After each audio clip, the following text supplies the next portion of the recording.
يقول ابن خلدون إن المغلوب مولع بالاعتداء بالغالب عبارة عن تكرار مستمر بخدعة تستلفت الأنظار، لكنها خادعة كاذبة ولا تصل إلى نتيجة أبدا. ذلك أنه حين وقع التفاعل بين العالم الغربي والعالم الإسلامي وجد المسلم نفسه أمام مواجهة حضارية فتانة أبهرته وملكت عليه وسيلته وسلبته عقله واستولت على تفكيره ووجدانه، فلم يمتلك نفسه أن ارتمى في أحضانها،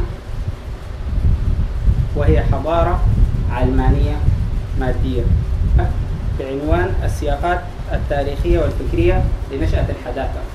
لا أحول بينكم وبين الدكتور، فليتفضل. بسم الله الرحمن الرحيم.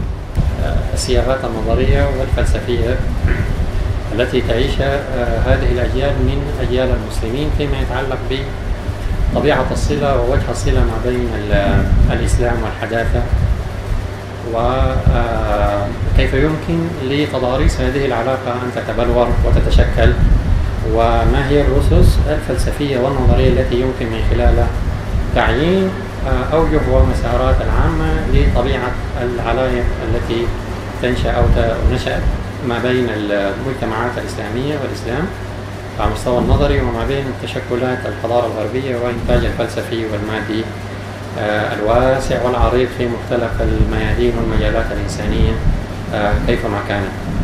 وأود في البداية أن أشير إلى أنه الإخوة في المنتدى طلبوا مني مجموعة من المحاضرات حول هذا الموضوع، وآثرت أن أعرض دراسة يعني أعكف على الإعداد باسم الإسلام وإمكانية تجديد الحداثة، كون أن الحداثة وما بعد الحداثة يعني تعاني من جملة من الأزمات المعرفية والأخلاقية والاستمرارية إلى آخره، وبإمكان الإسلام أن يساهم مساهمة مهمة في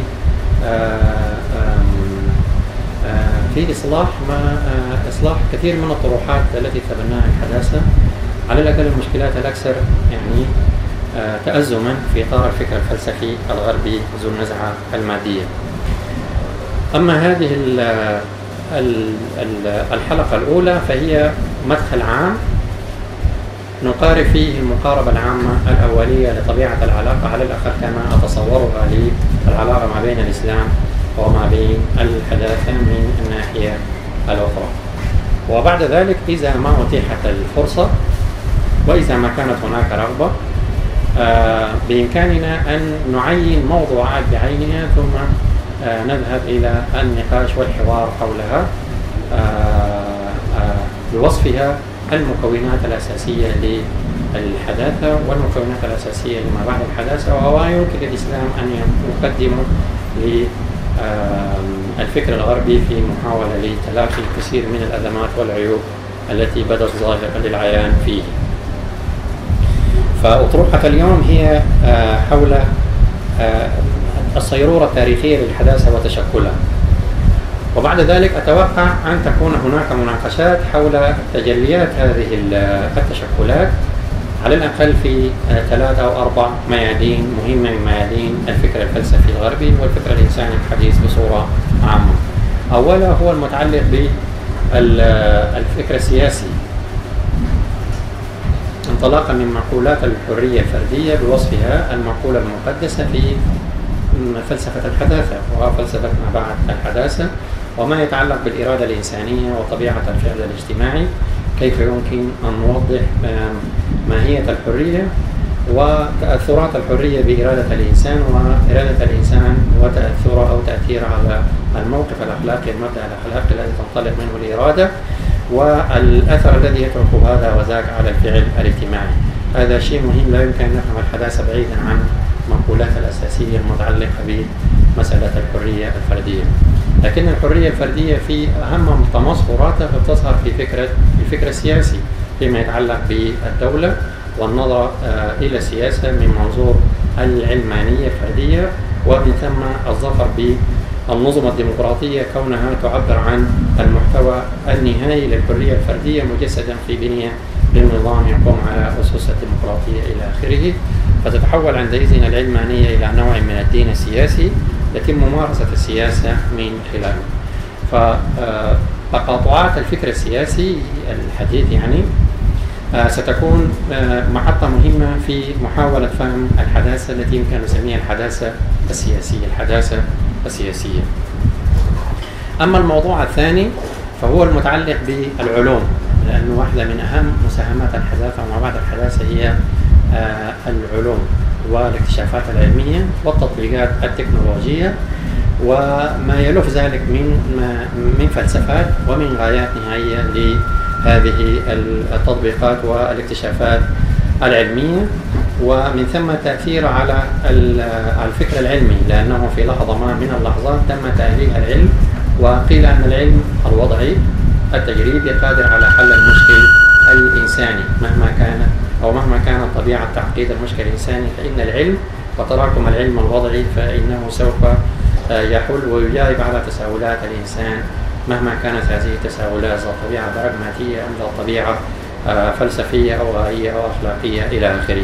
وهذا موضوع شائك ومعقد يحتاج إلى أن نفرد له مناقشة خاصة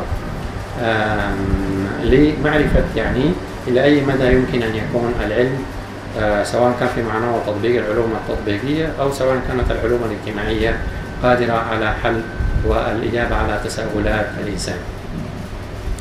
أما الموضوع الثالث فهو المتعلق بالمعنى، وهنا بندخل في صلب ما يتعلق بما بعد الحداثة وموقفا من نظريات المعنى.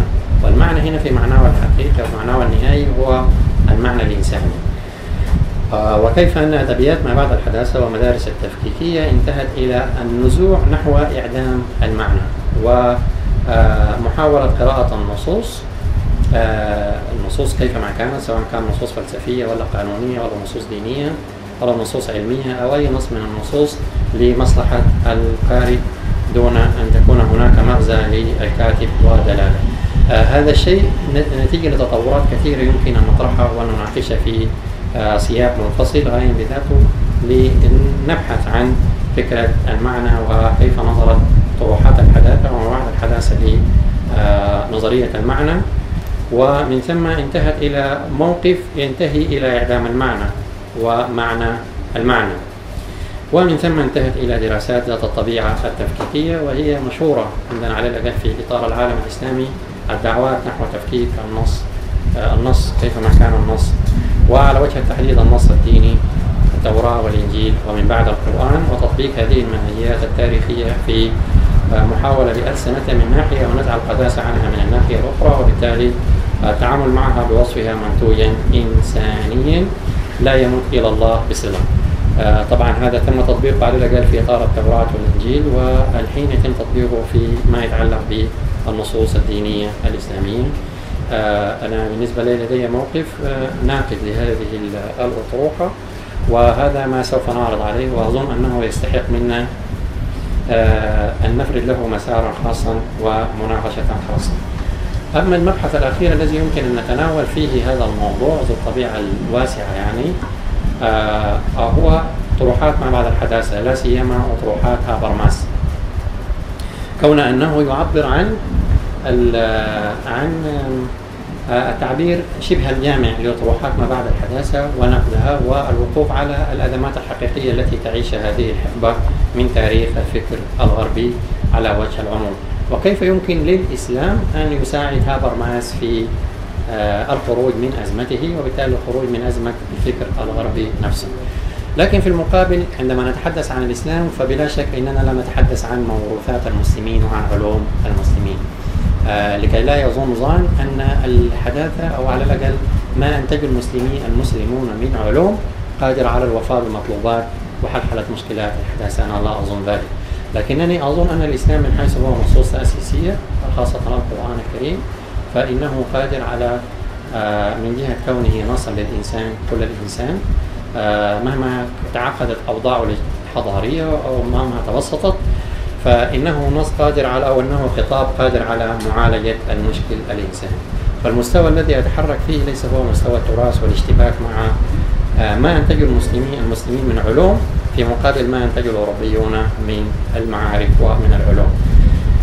إنما نتحرك في مستوى الثاني هو مستوى الخطاب الإلهي، الخطاب الإلهي القرآن ومقاربته إلى طروحات الحداثة. أظن أن هذه المسارات الأربعة التي ذكرتها بإمكانها أن تعطينا فكرة على الأقل مبسطة عما نحن بصدد المناقشة والمناظرة حوله، خاصة أنه يعني إنتاج حضارة لقرون متصلة بدءا من عصر النهضة وما قبل عصر النهضة إلى ما بعد الحداثة، وبالتالي هذا كم هائل جدا من الإنتاج الفكري والأدبي والفلسفي والعلمي، ويصعب إحاطته. حتى الإنسان لو قضى حياته كلها يدرس الفكر الغربي تنتهي حياته دون أن يكون قد أحاط من ناحية الكم بهذه الأطروحات. لكن بإمكاننا أن نعين توجهات رئيسية في هذه المسارات ومدارس أساسية، ومن خلالها نقف على البنية التي ينبني عليها هذا الفكر من ناحية، وأن نطور الموقف الحواري والنقاشي حوله. أما محاضرة اليوم ومداخلة اليوم فهي سوف تكون حول النشأة التاريخية للحداثة والتعريفات التي رافت لي تتسق أو على الأقل تتسق مع ما أود أن أطرحه حول هذا الموضوع الذي تظهر فيه بطبيعة الحال التحيزات والمواقف والرؤى المتباينة والمتعارضة إلى آخره، وهذا شيء متوقع ومفهوم. لكن بالنسبة لي أن الحداثة تعبر عن مسيرة التحولات التاريخية والفكرية الكبرى التي وقعت في المجتمعات الغربية منذ عصر النهضة وإلى الآن إلى عصر ما بعد الحداثة، كونها التحولات التي شملت مختلف أوجه حياة الإنسان الغربي على وجه التخصيص يعني، والإنسان بصورة عامة في مظاهر الفكرية والسياسية والاجتماعية والأدبية والاقتصادية والفنية والفلسفية إلى آخره. فالحداثة تعبر عن تحولات عظيمة في حياة الإنسان المعاصر، ويتجلى هذا في الصياغات الفلسفية والثقافية الخاصة، لكنها في الأساس كانت تحولات تنبني على فكرة رفض التصورات الدينية السابقة لعصر النهضة، مبنية على فكرة رفض التصورات الدينية والميتافيزيقية العقلية التي كانت في لحظة ما قبل عصور الحداثة، يعني فترة المسيحية وما قبل المسيحية. وبالتالي فهي تعبر عن نوع من الرفض القاسي للتصورات الدينية، كيفما كانت تلك التصورات طوباوية مثالية أو كانت دينية كنسية أو كانت ميتافيزيقية عقلية أو نحو ذلك. فكل ما له صلة بالدين فإن الحداثة تعتبر أو تعبر عن حالة من الرفض القاسي لتلك التصورات. وبإمكاننا أن نحدد عناصر بعينها متزامنة ومتداخلة بلورة مشروع الحداثة، لأن مشروع الحداثة شاركت فيه مجموعة من العناصر والمكونات وأنتجت هذه الحالة الحضارية والتاريخية. ومهما كانت هذه المسارات في ظاهرة غير متداخلة ولكن في عمقها الأساسي فإنها تعبر عن مسارات غير متناقضة، بل هي مسارات متراصة في الإفصاح عن فكرة الحداثة. فمهما كانت هي تتحدث عن الفن أو عن الأخلاق أو عن السياسة أو عن المجتمع أو عن العلم التجريبي أو نحو ذلك من موضوعات واهتمامات الإنسان، ولكننا في النهاية نجد أن ثمة مشترك واحد يتعلق بالرؤية الدافعة المحركة لهذه المسارات في تعيين لما هي الحداثة وجوهر الحداثة. فعلى سبيل المثال لو قلنا أن الحداثة في لحظة ما من لحظاتها التاريخية استعانت بالآداب اليونانية القديمة، لا سيما يعني روح البحث عند اليونان، وفي لحظة أخرى نقول أن الحداثة تعني النموذج الديمقراطي، الحداثة السياسية، وفي لحظة ثالثة قلنا أن الحداثة تعني بالعلوم والساينس، وفي لحظة رابعة قلنا أن الحداثة معنية بالفلسفة المادية. فإن هذه المسارات ليست هي مسارات متناقضة بأي حال من الأحوال، بقدر ما تعبر عن اتجاهات في مجموعة تحاول التحرر من الرؤية المسيحية المتحكمة في مصير الإنسان في العصور ما قبل عصر النهضة. لكننا بإمكاننا أن نعين على الأقل مسارات رئيسية ولحظات مهمة في هذا المسار العام. طيب، اللحظة الأولى بالنسبة لي هي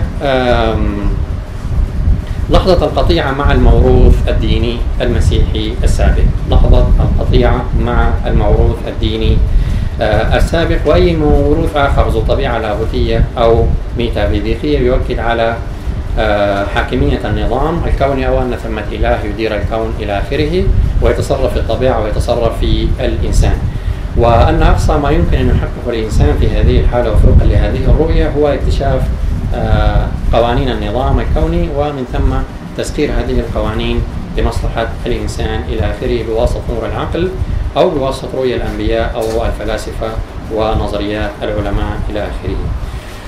ففلسفة الحداثة نشأت كدعوة للتخلي من هذا النوع من الإرث ذو الطبيعة الدينية أو الطبيعة الميتافيزيقية، والاثنين معا، بالنزوع نحو النزعة المادية العقلانية الإنسانوية الفردانية التي تبلورت مع حركة الأنوار كحركة فكرية قوام الإيمان بالفردانية والعقلانية والنزعة التجريبية والعلمية وتأليه العقل الإنساني في مقابل الله. فلم يعد الله وفقا لهذه الرؤية هو من يتصرف في الكون، بل العقل الإنساني بإمكانه أن يكتشف ألغاز الكون وأن يتحكم فيها، وبالتالي يصبح إله نفسه وإله الإنسان. ففي هذه اللحظة دخلت الحداثة ومعها الإنسان في لحظة هجران المعنى الديني، وبالتالي أصبحت ممارسات العقل هي ذات طبيعة مبنية على القواعد الاستنتاجية أو القواعد التجريبية التي لا تمت إلى الدين بصلة ولا تتأسس على الدين، بل الدين لم يعد هو ذلك الرهان الكبير فيما يتعلق بمصادر المعرفة الإنسانية. وهذا الملمح موجود في فلاسفة الحداثة الكبار فريدريك هيجل وكانت وغيرهم من الفلاسفة في مقولاتهم المعروفة أو المقروءة بالنسبة لكم، التي لا أجد ضرورة لذكرها كونها معروفة ومنشورة.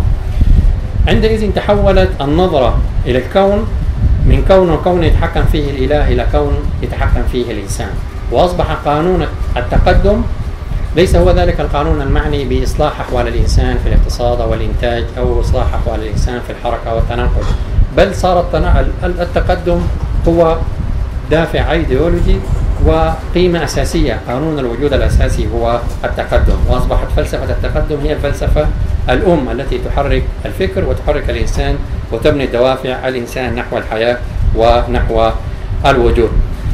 فعندما يتعلق الأمر إصلاح الاقتصاد وإنماق والإنتاج، فإن هذا الأمر ليس أمرا عارضا بقدر ما ده جوهر ما يمكن أن يكون في الوجود بوصف وجود مادي تحكم قوانين مادية، وأصبح التقدم المادي هو الغاية النهائية للوجود ولفلسفة الحياة بالنسبة للإنسان عموما. وعندئذ تتحول العقلانية إلى نوع من الأداتية التي يتحكم من خلال الإنسان على قانون التقدم. فالعقل لم يعد ذلك العقل المنشئ للفلسفات الكلية ولا النظر العام، بقدر ما هو عقل ذو طبيعة أداتية مهمته في النهاية هو بناء الأدوات التي تساعد الإنسان على التقدم وبالتالي على التحكم في النظام الطبيعي من حول الإنسان. دي لحظة مهمة شكلت الحداثة في فترة الأولى. أما اللحظة الثانية فهي لحظة استلهام الأدب اليوناني. وكما ذكرت فإن الحداثة بلورت من وراء الاستنجاد بمعارف اليونان للبحث عن الروح المتأملة الحرة عند اليونان فيما يتعلق بالبحث العلمي. نحن بنعرف أفلاطون، نعرف أرسطو، ونعرف فلاسفة اليونان، كان حدود البحث عندهم غير مقيدة بقيد، لا قيد ديني ولا قيد عقلي إلى آخره. فهم بحثوا وراء هذه الروح في بغية توظيفها وإعادة إنتاجها في نظرة الحداثة. ولكن هذا لا يعني بالضرورة أن الأوروبيون قد أخذوا المنحى التأملي الأرسطوطاليسي أو الأفلاطوني، لا، بقدر ما نزعة تفكيكية تجريبية في الأساس، ولكنهم وظفوا الروح التي تبحث نحو التحرر والبحث العلمي المتحرر من أي قيد مهما كان ذلك القيد. هذا من ناحية. ومن ناحية أخرى فإن الروح الوثنية نفسها هي روح في الأساس الروح الوثنية اليونانية هي روح مصادمة للتراث القائم على الأيمان وعلى العقائد. وإذا ما وضعنا في الاعتبار التعريف التي ذكرناه قبل قليل كون أن الحالة الحداثة هي حالة رغبة في التخلص من الموروث الديني، فبلا شك فإن الاستعانة بالموروث الوثني سوف يكون لصالح تشكل هذه الحالة الجديدة حالة الحداثة. ومن هنا استعانت الحداثة بروح الفلسفة اليونانية لأجل بناء المستقبل، وعقلنت نظرة إلى المعرفة للعالم بوصفها نظرة مادية كما كان ينظر إليها أفلاطون وكما كان ينظر إليها أرسطو طاليس. فالاستعانة بالفلسفة اليونانية ليس بغرض استرجاع البحث التام، لا، بغرض توظيف العناصر المتعلقة بالبحث العلمي الحر وإعادة إنتاج هذا الموقف في بحث ذو طبيعة مادية متحرر من كل قيد آخر إلى آخره. كما وظفت الحداثة مقولات اليونان في الأسطورة. نحن نعرف أنه الفكر اليوناني شكلت فيه الأسطورة عنصرا مهما، وهذا المعنى حاضر في الفكر الغربي، فكر الحداثة بصورة واضحة وجلية. بل الكثير من الفلسفات التي نشأت في فترة الحداثة هي مدينة لأساطير يونانية. على سبيل المثال فإن الفلسفة الماركسية في مجموعة مبنية على مجموعة من الأساطير الوثنية اليونانية حول الفردوس المذكور، وكذلك تحليلات فرويد في علم النفس مبنية على أساطير ذات طبيعة. فالأسطورة اليونانية ظلت حاضرة في إعادة تشكل الفكر الغربي، فكر الحداثة، في مرحلة عصر التنوير وما بعد عصر التنوير. وكذلك الملاحم الكبرى الأوديسا وغير ذلك من ملاحم اليونان ظلت حاضرة في أشعار شكسبير وغيرهم من شعراء الحداثة وفلاسفة الحداثة المعروفين. فعلى العموم هذا التحول الفكري والأدبي والأخذ من اليونان أعطى الأوروبيين نظرة مختلفة للعالم وللوجود، على عكس تلك النظرة التي كانت تعطيهم لها الكنيسة في عصور أو ما عرف بعصور الظلام. وشيئا فشيئا تخلى الأوروبيون عن المثل العليا المسيحية لتحل محلها منظومة أخلاقية ومعرفية ذات طبيعة مادية للنظر إلى العالم وإلى الكون وإلى الإنسان. ولم يعد الله يشكل أي أهمية في إطار هذه الرؤية الجديدة المتشكلة للحداثة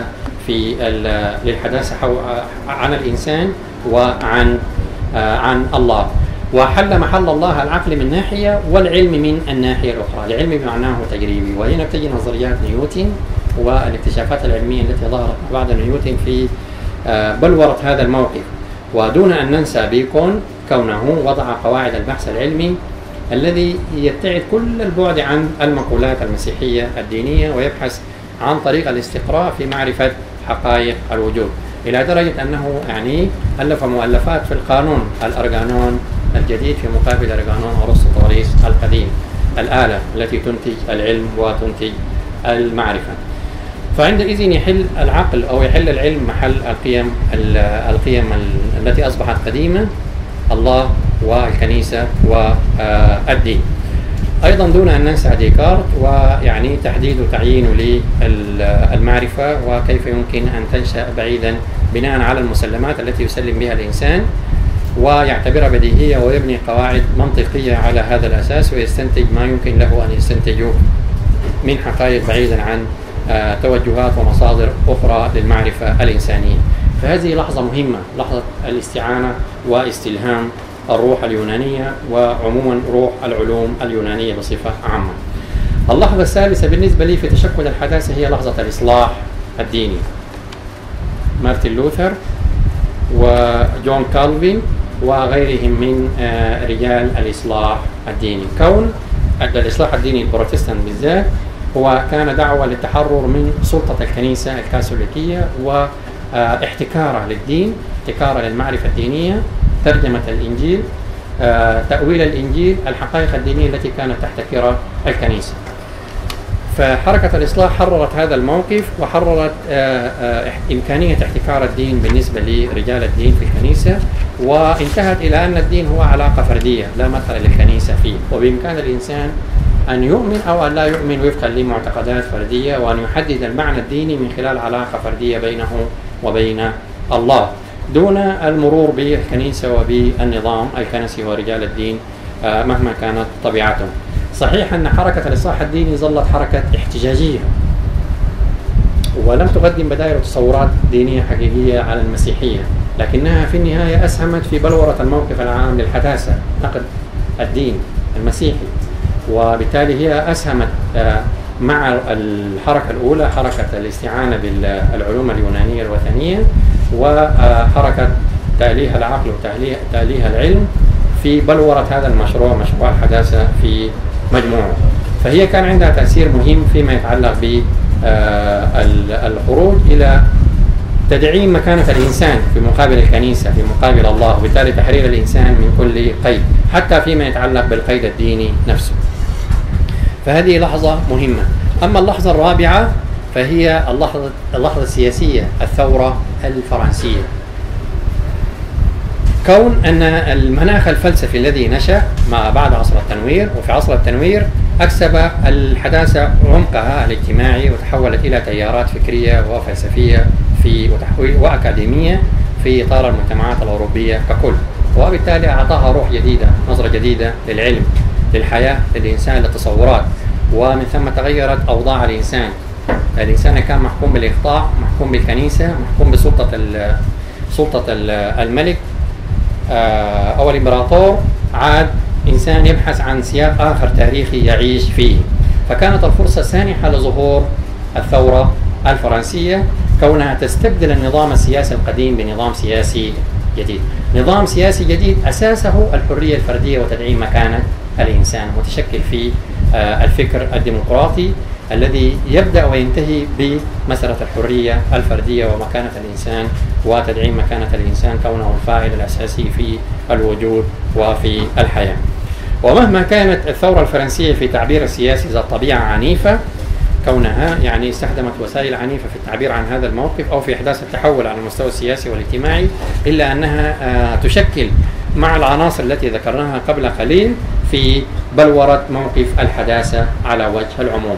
وعندئذ ظهرت فكرة الدولة الحديثة، الدولة العلمانية، الدولة الوطنية، الدولة القومية، سميها ما شئت، وهي في الأساس تقوم على المعنى الفرداني في الاقتصاد، في الفكر الفلسفي الحرية الفردية، وفي الاقتصاد الرأسمالية الفردية، وفي الحياة الاجتماعية الحرية الاجتماعية، وهكذا على سائر منوال أوجه نشاط الإنسان. فهي ثورة تدعم في الأساس التوجهات الليبرالية والتوجهات الديمقراطية، وبالتالي سجلت لحظة وعي مهمة نحو تحول اجتماعي وتاريخي مهم، دعم سلطة الفرد إزاء الدولة.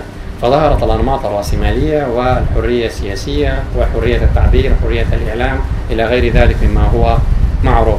هذه العناصر في مجموعة أظن أنها هي المكونات المهمة للحظة الحداثة، بمعنى أننا لا نستطيع أن نفهم التشكل الحضاري للحداثة ككل بدون أن نرى المساهمات الكبيرة والمهمة. صحيح في مساهمات أخرى أنا لم أذكرها، لكن في نظري المساهمات الأكثر أهمية هي هذه التي ذكرتها، سواء تعلق الأمر بالثورة الفرنسية أو ما قبلها الإصلاح الديني، وما قبلها التأثر باليونان والنزوع نحو التحرر من الفكر الديني وبناء مجال منظومة للقيم والمعرفة والأخلاق ذات طبيعة دنيوية مادية علمانية منفصلة عن المعنى الديني وعن معنى الله.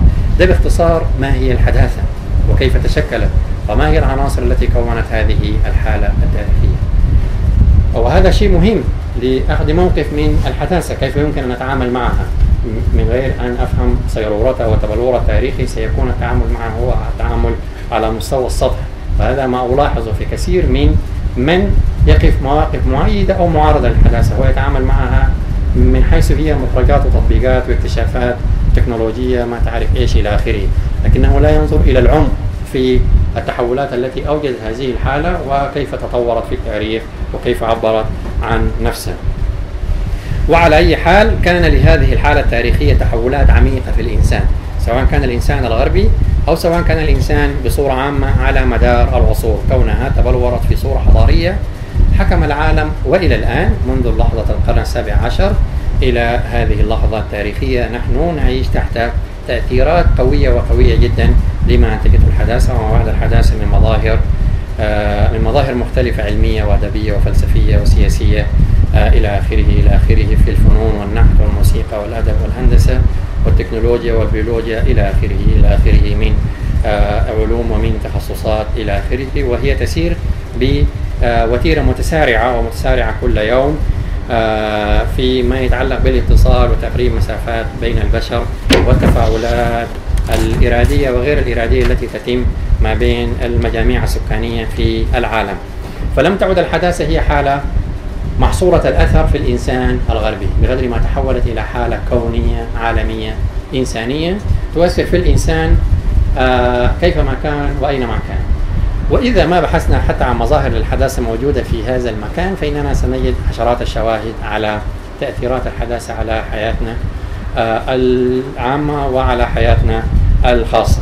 لكن نحن نطرح المسألة على صعيد التساؤلات الفلسفية، على صعيد التساؤلات الفلسفية. فالحداثة وما حدثته من تحولات طرحت تساؤلات مهمة على صعيد الحياة الإنسانية، وأعني بذلك مصير الإنسان ومصير البشرية، معنى الحياة الإنسانية. كيف أثرت هذه في مجموعة على الإنسان وعلى نظرته لنفسه، وما أنتجته الحداثة من أفكار في السياسة أو في الاجتماع أو في الاقتصاد، ومتى قدرتها على تطوير حالة الإنسان وتنمية حالة الإنسان. وأخذ بذلك فكرة الدولة المركزية كأهم منتج سياسي للحداثة على إدارة الموارد، وبالتالي المحافظة على القيم والمسلمات إلى آخره. في ظني أن الحداثة وبعد الحداثة تتعرض إلى تحديات حقيقية وأساسية، سواء طرحت هذه التحديات من قبل فلاسفة أوروبيون ينتمون إلى هذا السياق التاريخي والفضاء الحضاري، أو سواء كانت تساؤلات بيطرحوها آخرين خارج السياق الغربي نفسه من منطلقات أخرى قد تكون مباينة للموقف العام. فهي وإن أدخلت الإنسانية في مرحلة جديدة من التطور التاريخي، إلا أنها في المقابل طرحت تساؤلات حادة حول الإنسان ومعنى الإنسان، وأصابت أو يمكن أن نلخص ملمحا عاما مهما نؤسس عليه مناقشاتنا، هي أنها انتهت إلى تغييب المعنى الإنساني. تغييب المعنى الإنساني. وفي اللحظة التي كان يتطور فيها العلم، وفي اللحظة التي كان يتطور فيها النظام السياسي، وفي اللحظة التي يتطور فيها النظام الاجتماعي، وفي اللحظة التي يتطور فيها النظام الاقتصادي، فإن حرية الإنسان كانت تتراجع وتتراجع وتتراجع وتتراجع. فمع كل الفتوحات التي أحدثتها الحداثة فيما يتعلق بالمعرفة والتكنولوجيا وتطبيقاتها، لكن مساحات الإنسان تضاءلت وتفككت روابط الإنسان وروابط المجتمع، وانزوى في فردانيته. وفي فردانيته منتجات الحداثة تحاصره كل يوم وتسلب منه كثير من معاني إنسانيته ومن قدرته على التأثير وعلى الخيال وعلى التأمل وعلى الإبداع، كونها أحاطته بنوع من النظم الصارمة، النظم السياسية والنظم الاجتماعية ونظم التطبيقات العلمية، وأصبحت حياة الإنسان معقدة بهذه المنتجات على ما فيها من منافع للإنسان، ولكنها في وجهها الآخر شكلت عوامل لكبح الإنسان وعوامل لسجن الإنسان في سجن منتجات الحداثة ومخرجات الحداثة نفسها. وإن كانت هي في البداية دعوة إلى تحرير الإنسان وفردانية الإنسان، ولكنها في المحصلة الأخيرة التاريخية أصبحت قيدا على الإنسان وسجنا في حرية الإنسان. هذا أظن أهم ملمح في ما يتعلق بالموقف من الحداثة ككل.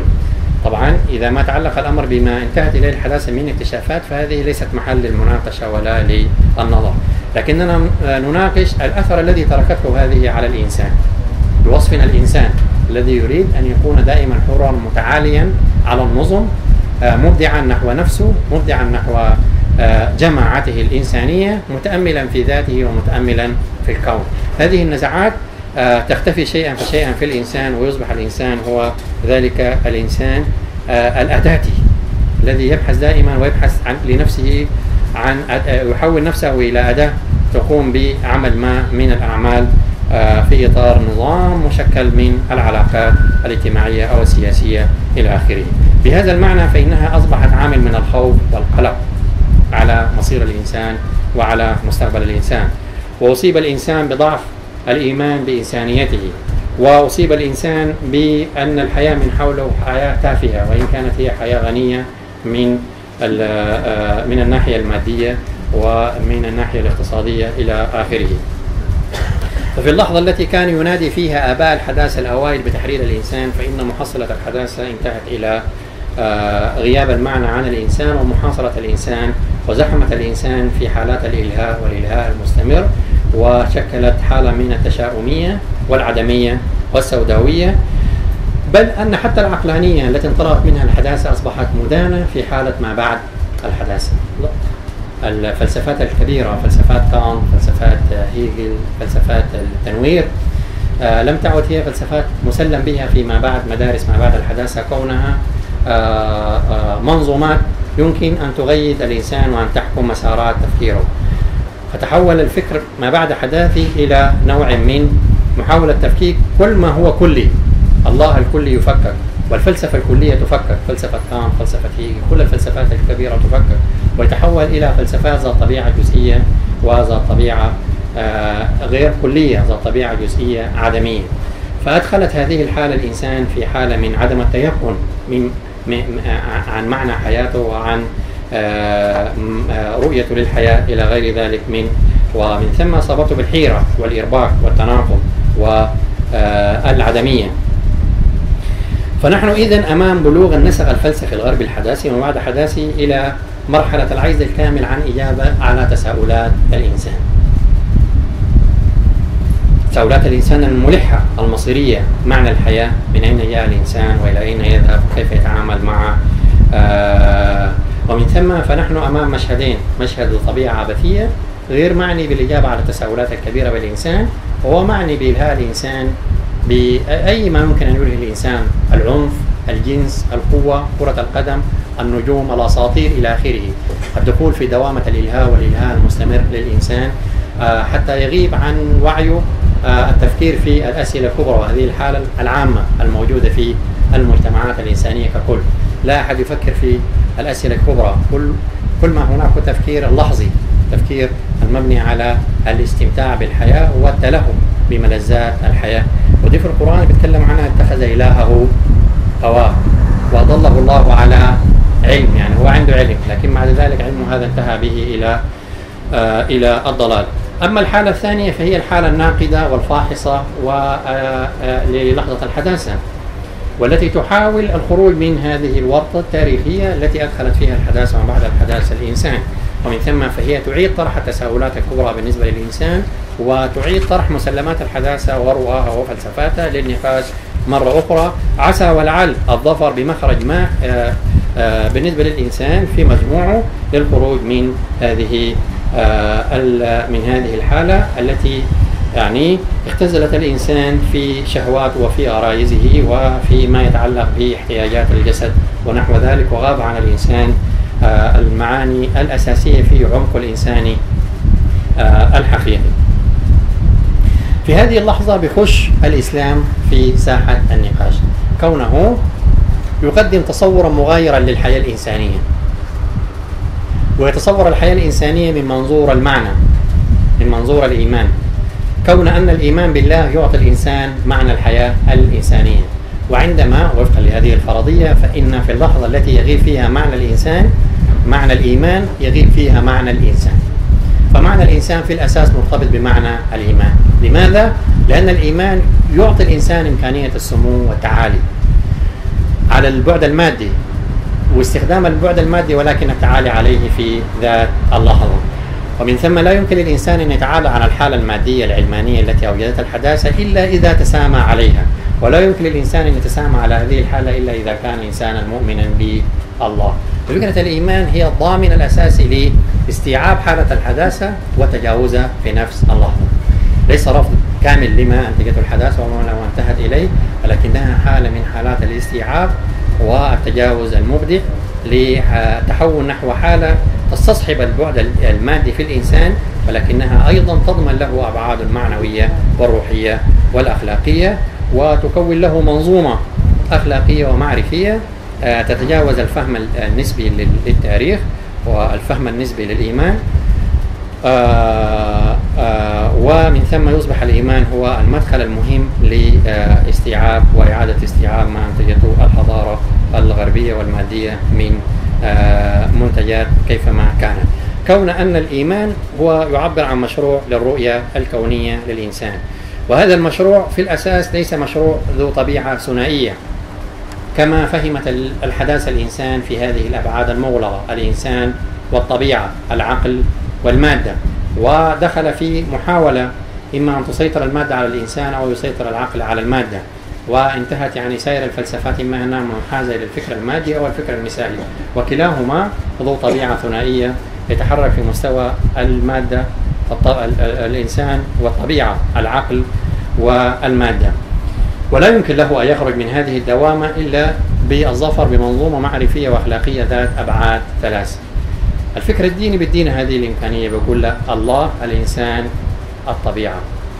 هذه إمكانية نظرية وفلسفية وعملية أيضا، بإمكان الإنسان أن تحركه وتكسر القيود ذات الطبيعة الثنائيات هذه لتخرج به إلى أبعاد ثلاثية، ومن ثم يصبح النظر إلى العالم يتم من وراء النظر إليه من خلال خبر الله أو هدى الله نحو إزاء العالم وإزاء الإنسان.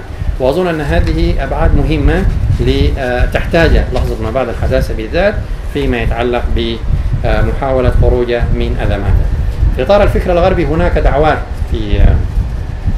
للرجوع إلى الفكر الكلي، خاصة عند هابرماس وبعض الحداثويين ما بعد الحداثويين، الخروج من حالة الفكر التفكيكي اللي ما بعد الحداثة والرجوع إلى حالة الفكر الكلي بتاع الفلاسفة بتاع التنوير المؤسسين الأوائل. لماذا؟ لأنه فكر ذو طبيعة كلية حتى ولو كان من إنتاج الإنسان، وكونه ذو طبيعة كلية فهو يبحث عن المعنى. ما بعد الحداثة فككت هذا، وما بعد الحداثة في بعض مساراتها الأساسية تعيد الرجوع مرة أخرى إلى تلك الأبعاد. بالنسبة لنا حتى هذه الأبعاد غير كافية لاستعادة معنى الإنسان. عندئذ لابد أن يتدخل النبي، ولابد أن يتدخل الوحي، ولابد أن يتدخل الله للإجابة على تساؤلات ذات طبيعة معقدة، كون أن الوحي هو من يعطي معنى الكلية ومعنى الخلود ومعنى العصمة أكثر مما تعطيه له الرؤى الفلسفية الكلية. هي إلى حد ما قادرة على إعطاء أقدار ما بحسب طبيعة الفلسفة المطروحة للنقاش، لكن في مجموعة هي لا تعطي تلك التصورات، وهي في مجموعة تصورات ذات طبيعة تاريخانية، فلسفة أفلاطون وكانت إلى آخره، هي فلسفات وليدة التاريخ وتظل قيمتها في سياق التاريخي. لكن بالنسبة للفكر الديني فهو فكر متجاوز للحظة التاريخية، ومن ثم فإن فائدته متعدية للتاريخية ومتعدية للأثر في لحدود المادة. ومن ثم إذا صحت هذه المقاربة فإن العلاقة ما بين الإسلام والحداثة يجب أن لا تطرح كما هي مطروحة الآن عندما نقول ضرورة تحديث الإسلام. أظن أن هذه المقولة تعكس طبيعة العلاقة.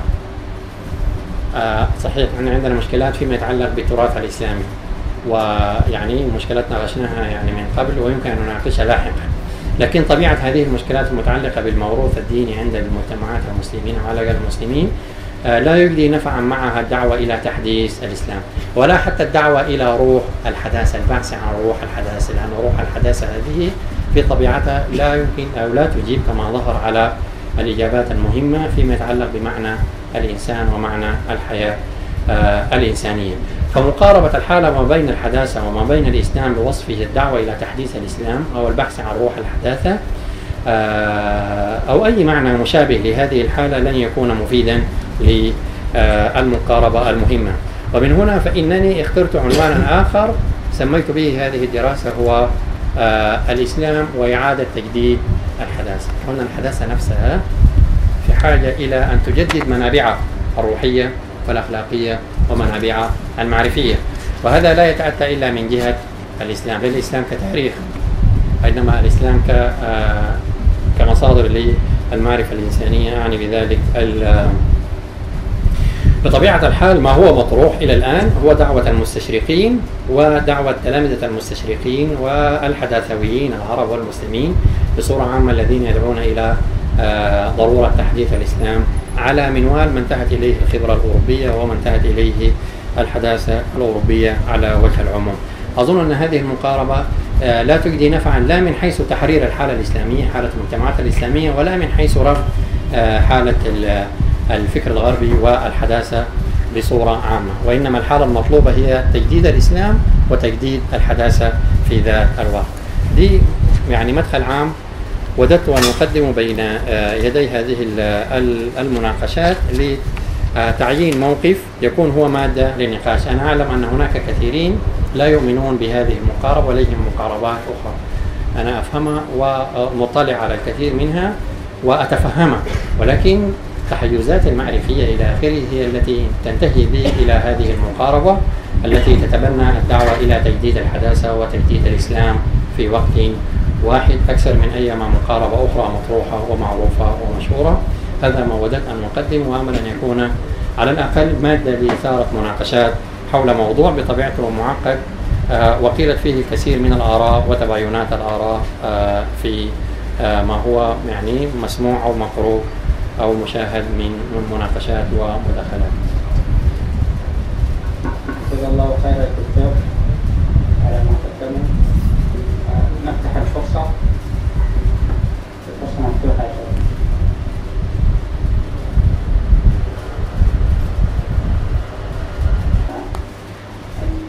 متعمقة جدا وخلفية،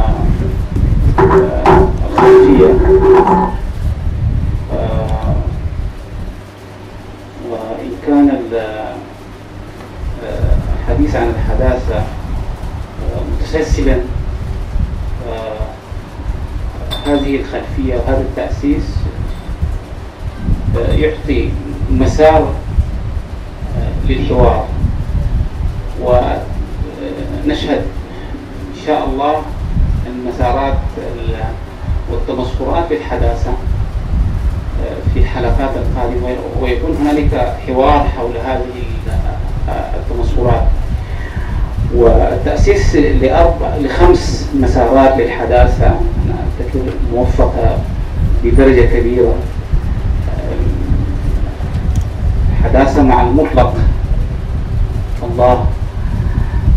وددت لو أن الدكتور طرح تأسيسات حادة ومقولات حادة في الموقف من المطلق. هذه موجودة في موت المطلق نفسه، موت الله، death of God. بل ليس موت الله، ولكن تحولت الحداثة، حولت المطلق كمركز، الله كمركز، إلى مركزية للفردانية، سيكولاريزم، سنتراليزيشن. هو المركز من الإله إلى الإنسان. هذا أول تأسيس أنا أعتقد أنه يعني موفق، بل ذهب أحدهم في هذا التأسيس المسار لمفهوم المطلق في في في في في, في مشروع الحداثة، أن كل القدرات للإله المطلق، إن كان قدرة الكرياتيف الخلق والإيجاد، وقدرات هذه كل القدرات التي يؤمن بها أهل الإيمان كميزة خاصة للمطلق، تجرأ أحدهم وقال بأن هذه في سبيل تضخيم الفردانية، أن ذلك هو للإنسان. تخلى عنها هذا الإنسان في مرحلة هو يسمي مرحلة الإيمان ومرحلة العقائد ومرحلة الدين والإيمان بالقضايا الغيبية، مرحلة متوهمة تنازل بها الإنسان لخرافة اسمها الله. فالذين يريدون أن يجعلوا هذه المتلازمة ويجعلوا من الحداثة يعني سبيلا آخر للخروج، ليس الحديث عن أزمات، عن الإسلام والتراث والأسئلة هذه نوقشت، ولكن لا بد أن يقال مثل هذا الحديث التفصيلي. أنا أفتكر الخطيئة الكبيرة للحداثة هي أفرغت الإنسان من قيمته الإنسانية زي ما ذكر الدكتور. جعلت الإنسان شيء ليس له قيمة في الخيار والاختيار. ولذلك أنت تسمع في الحديث عن الفردانية أن الإنسان الغربي الآن كمنتج لهذه الحداثة ليس له مطلق الخيار، ليس له أي سخط للخيار. فأنا أفتكر إنه الحداثة كمنتج قيمي، أول ما ضربت هذا الإنسان في في في في قيمته، أبعدت عنه كل قيم الخير. أنا لابد أن أشير إشارات نقدية لثلاثة أو لو سمح أو اثنين أو أربعة لتمصرات الحداثة. الحداثة خلقت الإنسان، خلقت له الحاجيات، يعني لا يفكر حتى الرغبات الهيومن نيدز للإنسان. الحداثة جعلت له أن تفكر له ماذا يرغب، ثم أدارت آلة الحداثة، أدارت لإنتاج هذه الرغبات التي لم ينتجها الإنسان، بل هذه الحاجيات هي فوق حاجيات الإنسان نفسه، ولذلك صار إنسان لاهي ليست له قيمة. تمظهرات سالبة للحداثة في جانب المرأة، أفرغت المرأة تماما. والله أنا أعتقد ما كان مفترض داخل نفسي يعني أنا أختم وأقول لابد من إذا تحدثنا عن هذه التمظهرات لابد أن يلتفت الغرب الذي أنتج هذه الحداثة، لابد أن يلتفت التفاتة واعية لهذا المكون الأخلاقي. المكون هذا هو مكون الشرق. لابد من ضبط منتجات هذه الحداثة التي لا تعرف الأخلاق. هذه التكنولوجيا ليست لها أخلاق. إذا الغرب تواضع، طبعا ليس بهذه السهلة يا دكتور، لابد أن يلتفت هذا الشرق بوعي، لا بسوء، لأنه أحوال الشرق لا تسر. فإذا أراد أن يتعامل مع أصول هذا الشرق، أنا أفتكر الالتفاتة الواعية للغرب لما بعد الحداثة وانتهاكات ما بعد الحداثة وإسقاطات ما بعد الحداثة الغير أخلاقية الغير إنسانية، هذه القيم هي موجودة في الشرق، في قيم الاستلهام، في قيم الضبط منتجات ما بعد الحداثة. أنا أفتكر أنه كانت عندي مواضيع كثيرة، ولكن أنا ابتديت كونفيوز يعني. بسم الله الرحمن الرحيم. أنا ببدأ من محل ما انتهى عبد المجيد، اللي هو ذكر في حديثه أن القدوة الأزمة يعيش الإنسان الغربي هي موجودة في الشرق يعني، لكن يعني تذكر بسرعة أن هذا الشرق لا يزعف أن يكون قدوة للآخرين، قدوة خير يعني بداية. ذلك أن الشرق المتمثل الآن يعني الحاضر على الأقل الموجود في الشرق، ما في أوروبا، في الشرق الآسيوي والوطن الشرق الأوسط، يعني حاله هذا البؤس الذي يعيش يعني النموذج الأخلاقي أصلا ما موجود في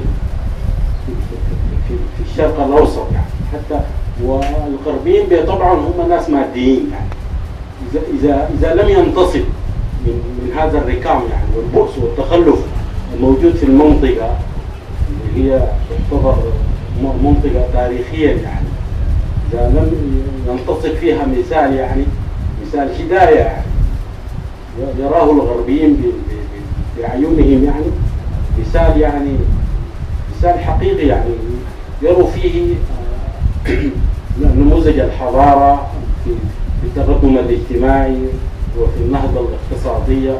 إذا ما انتصب المثال ده هم قطعا يظل ينظروا إلى النص القرآني وغيره، هذه أساطير يعني يروها كذلك يعني. إذا كان نحن أصحاب هذه تاريخيا يعني على الأقل أصحاب هذه أصحاب تاريخيا من منشأ دعوة يعني، حتى الآن تتمصر فينا مظاهر بتاعت مادية تكاد تكون أكثر من الموجودة في القرب نفسه يعني. لذلك أنا بفتكر أن المسؤولية يعني كبيره جدا. حتى الغربيين ذاتهم بيقول لك الشرق يعني الشرق ده شنو؟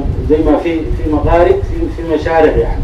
الشرق ده هم لو دارين الدين الاسلامي ده شنو؟ داعش، الدين الاسلامي ده الدين السعودي بتاع الفرسونه، الدين الاسلامي ده الصهاينه العرب دي، الدين الاسلامي ده شنو؟ عشان هم ذاتهم يختدوا به يعني.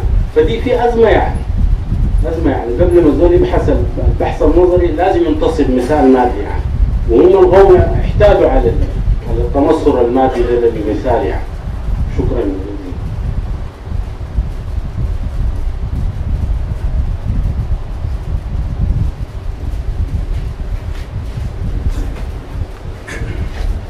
طيب بسم الله الرحمن الرحيم. أنا شايف إحنا عندنا بس صور بسيط كيفنا وعشاننا. لما نجي ناخذ موقف من الحداثة الغربية ما نقول إن الإنسان الغربي وصل له، الكلام ده ما صح. ما تقول الإنسان الغربي وصل له، لأنه واحد يقول لك بالنسبة للإسلام عن الإنسان الشرق وصل له بالإسلام. فإحنا نخلي النقاش في الأسس الفلسفية النظرية بجهتين. لأنه ذكر مرة واحد من الأخوة العلمانيين قال داير مناظرة معانا يعني. قاموا الشباب في جامعة من الجامعات عرضوا عليهم مقترح مناظرة حول المجتمع الإسلامي والمجتمع الألماني. فقالوا لهم دايرين يناقشون في حاجة ما شايفها يعني. المجتمع الإسلامي ده أنا ما شايفه، لكن المجتمع الألماني ده قال يعني مجتمع ألماني، قال هو اللي في سويسرا والنرويج والسويد. وهذا معروف فيها معه حاجة يعني، أنه المجتمع ده ظاهر جدا، وعايزين نناقش مجتمع معناه مجتمع كائن موجود كده قاعد قدامه. الحقيقة ما فيه، ما قلنا عايزين نتكلم عن الفلسفة النظرية اللي هو على المجتمع، والتالي بيقوم كيف بيقوم لشنو وبيمشي لوين عشان يصل لشنو يعني. دي الفكرة.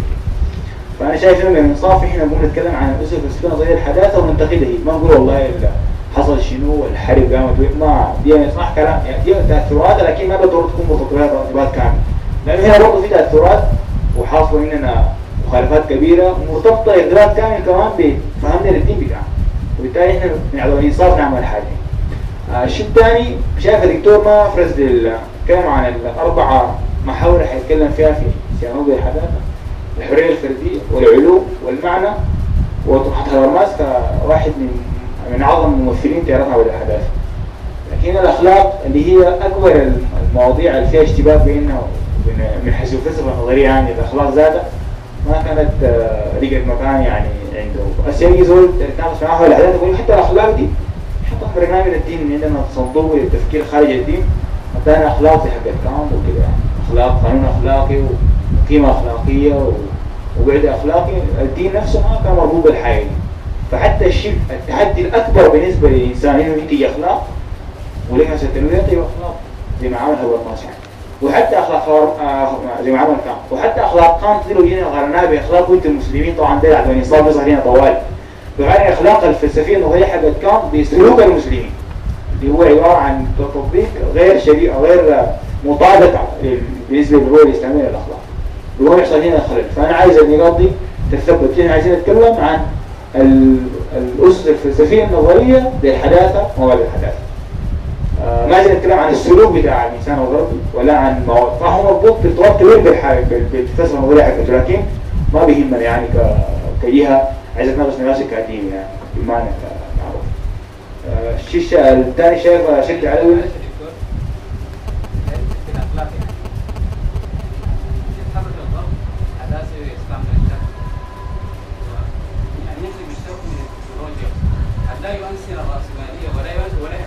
والله الكلام ده ده كله اي صح.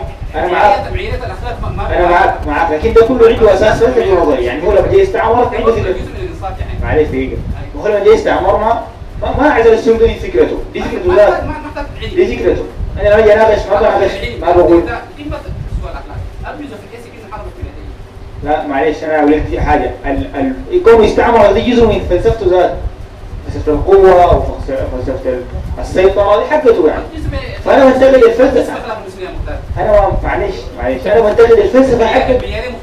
انا ما دارك يا اخي، انا بس داير اوضح انه مفترض النقاش يكون حول الاسس الفلسفيه النظريه من جهتين.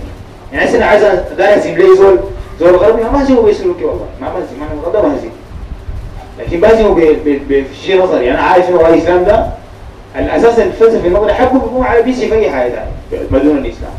لكن اجي ناقش السلوك ولا ناقش سلوكي حتى تاريخ ذاته هو جاء بس يجوا بطوله بيسلوك وقال لي كده يعني.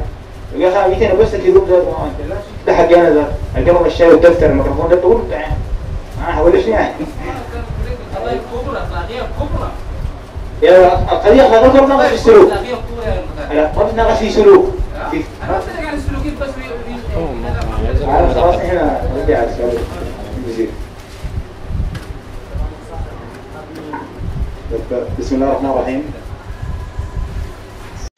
طبعا لما نتكلم عن الحداثة وتاريخها طبعا أكيد حنتكلم عن آخر تجلياتها اللي هي الفكرة المادية ونظرة للكون. هنا تنظر للكون على أنها شكل مادي فقط، يعني بعدي للغيب، بعدي للآخرة ما في، بعكس الفكرة الإسلامي اللي بدي تصور لمفهوم الآخرة والغيب. طيب الكلام ده تاريخيا حصل في المسلمين صراع ما بين عالم الظاهر وعالم الباطن، أهل الظاهر وأهل الباطن في الفلسفة، فمالوا ميل كبير، تيارات مالت علم الباطن وتيارات ثانية مالت علم الظاهر. ما دليل يقول الناس اللي مالوا لعلم الظاهر نحو منحى المادية بتاع تيار الحداثة في أوروبا، لكن ما زال الدمج بين عالم الغيب وعالم الشهادة في إطار فلسفي واحد موضوع فيه التباس كبير. والقرآن الكريم لما يجيب لك كلمة إيمان ما بيجيب لك منفصلة عن كلمة عمل، الذين آمنوا وعملوا الصالحات. ما بيجيب لك كلمة ظلم، الذين آمنوا ولم يلبسوا إيمانهم بظلم. هنا كان في القرآن الكريم في ربط كبير جدا ما بين عالم الغيب وعالم الشهادة.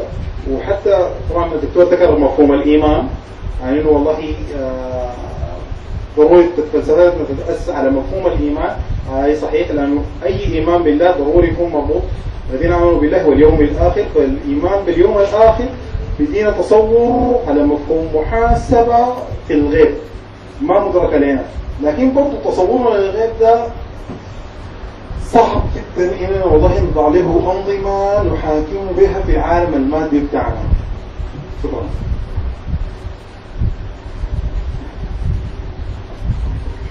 بسم الله الرحمن الرحيم. مؤتمر كرم الله جامعة النيلين. الدكتور يتكلم عن انه الحداثة يعني عندها مشكلات، يعني يتحدث عنها مثلا التسلع، التشيع، انه الانسان بقى اداتي وبقى مادي وكذا. في نفس الوقت يعني دي من الناحية الأخلاقية، في نفس الوقت يعني الحداثة عندها جوانب مضيئة، يعني حقوق الإنسان، العدالة الاجتماعية، الحرية كده. بغض النظر عن النقطة دي، لو عملنا مقارنة ما بين الحداثة والإسلام، كأنه الإسلام يستوعب الحداثة وبعدك يتجاوزها كويس. إلى الآن الإسلام كويس كنظام معرفي ما بيقدر يتجاوز المعرفة اللي أوجدتها الحداثة كويس. إلى الآن ما قادر، حتى الكتابات أو المفكرين الإسلاميين اللي بدوا ما قاعدين يعني بيجوا للإسلام بعبر الحداثة كويس. يعني بيجوا يتكلموا عن مثلا الرأسمالية، حتى لما يجي يتكلموا عن الاقتصاد يتكلموا عنه بعقلية المفكرين الحداثويين، لما يتكلموا عن السياسة بيتكلموا عنهم بعقلية كده يعني كويس. على الإسلام إذا اعتبرنا إنه الإسلام بديل للمعرفة الحداثوية، الإسلام إنه يكون بالدقة اللي كانت بها الحداثة، وإنه يقدر يتجاوزها حقيقة على المستوى النظري وعلى المستوى العملي. لكن الشاهد غير ذلك، يعني في كثير من الكتابات أو الأطروحات الإسلامية. شكرا.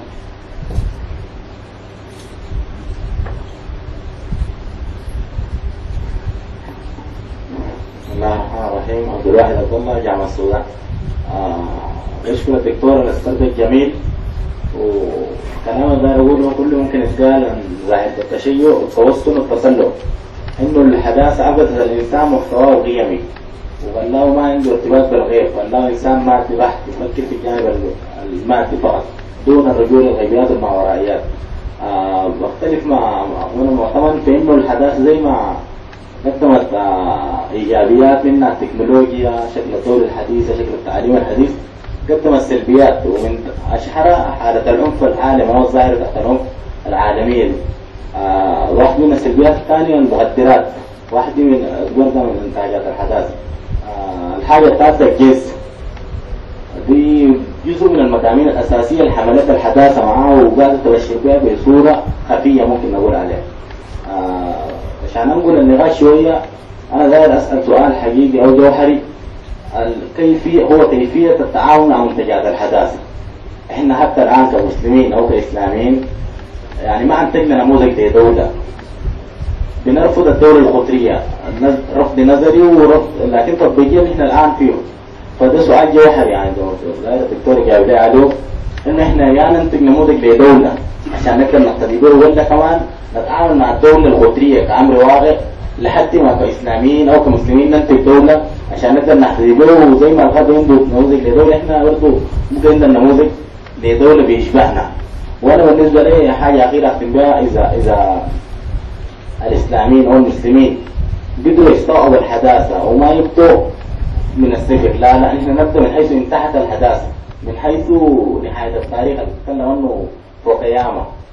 فنبدأ من الحتة دي ونستوعب الإيجابيات ونتجاوز السلبيات حقتها، ونقدر نبني نموذج معرفي قوي كنموذج بديل.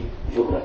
يعني طغيان الإنسان، كلا إن الإنسان لا يطغى أن رآه استغنى.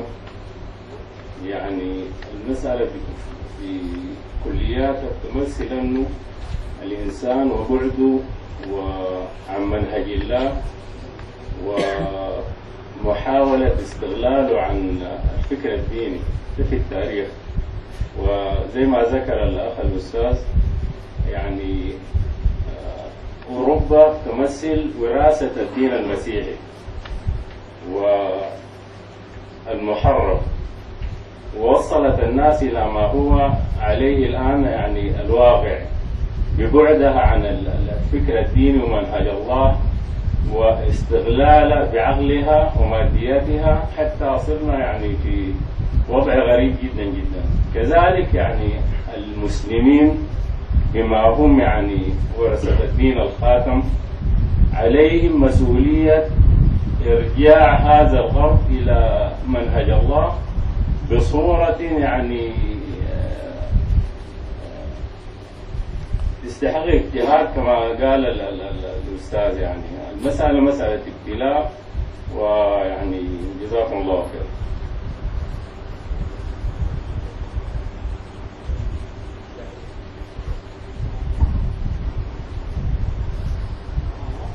السلام عليكم ورحمة الله. نشكر الأخ الدكتور ميزون في طرح القضية اللي بعتبرها هي في الأصل حاجة. يعني الناس أخذت موقفها من الحداثة.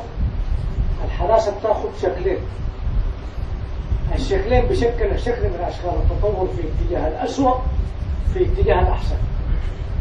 في اتجاه الأسوأ من حيث استخدام الآلة بتاعت الحداثة نحو اللا أخلاق، واتجاه الأحسن أنه استطاعت الحداثة أن توجد عقودات لإدارة الأزمات في المجتمع البشري وحقوق الإنسان زي ما قال أخونا الأستاذ. يعني مثلا قامت الدولة الحديثة، ابتكرت مؤسسات عقد اجتماعي، كانت وزارة الصحة ووزارة التربية، دي كلها شكل من أشكال الحداثة.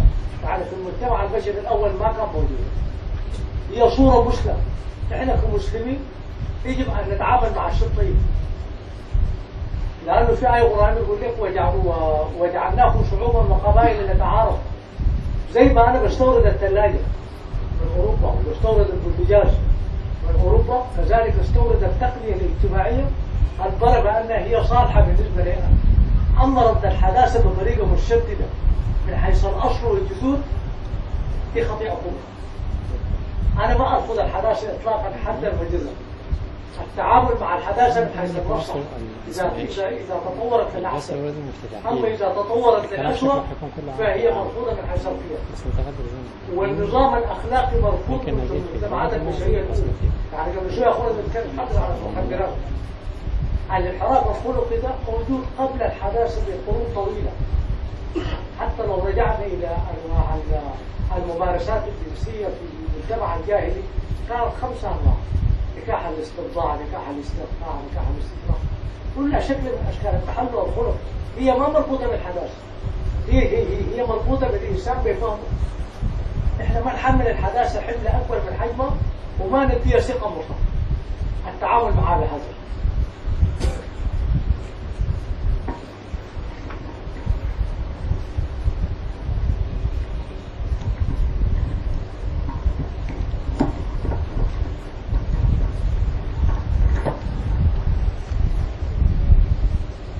أنا طبعا أشكركم على المداخلات القيمة التي قيلت، والتي لا أرى فيها تعارضا كبيرا ما بين ما ذهب إليه عبد المجيد أو حتى ما ذهب إليه مغداد، فكلاهما يتحدث عن شيء واحد لكن من الوجه الآخر. يعني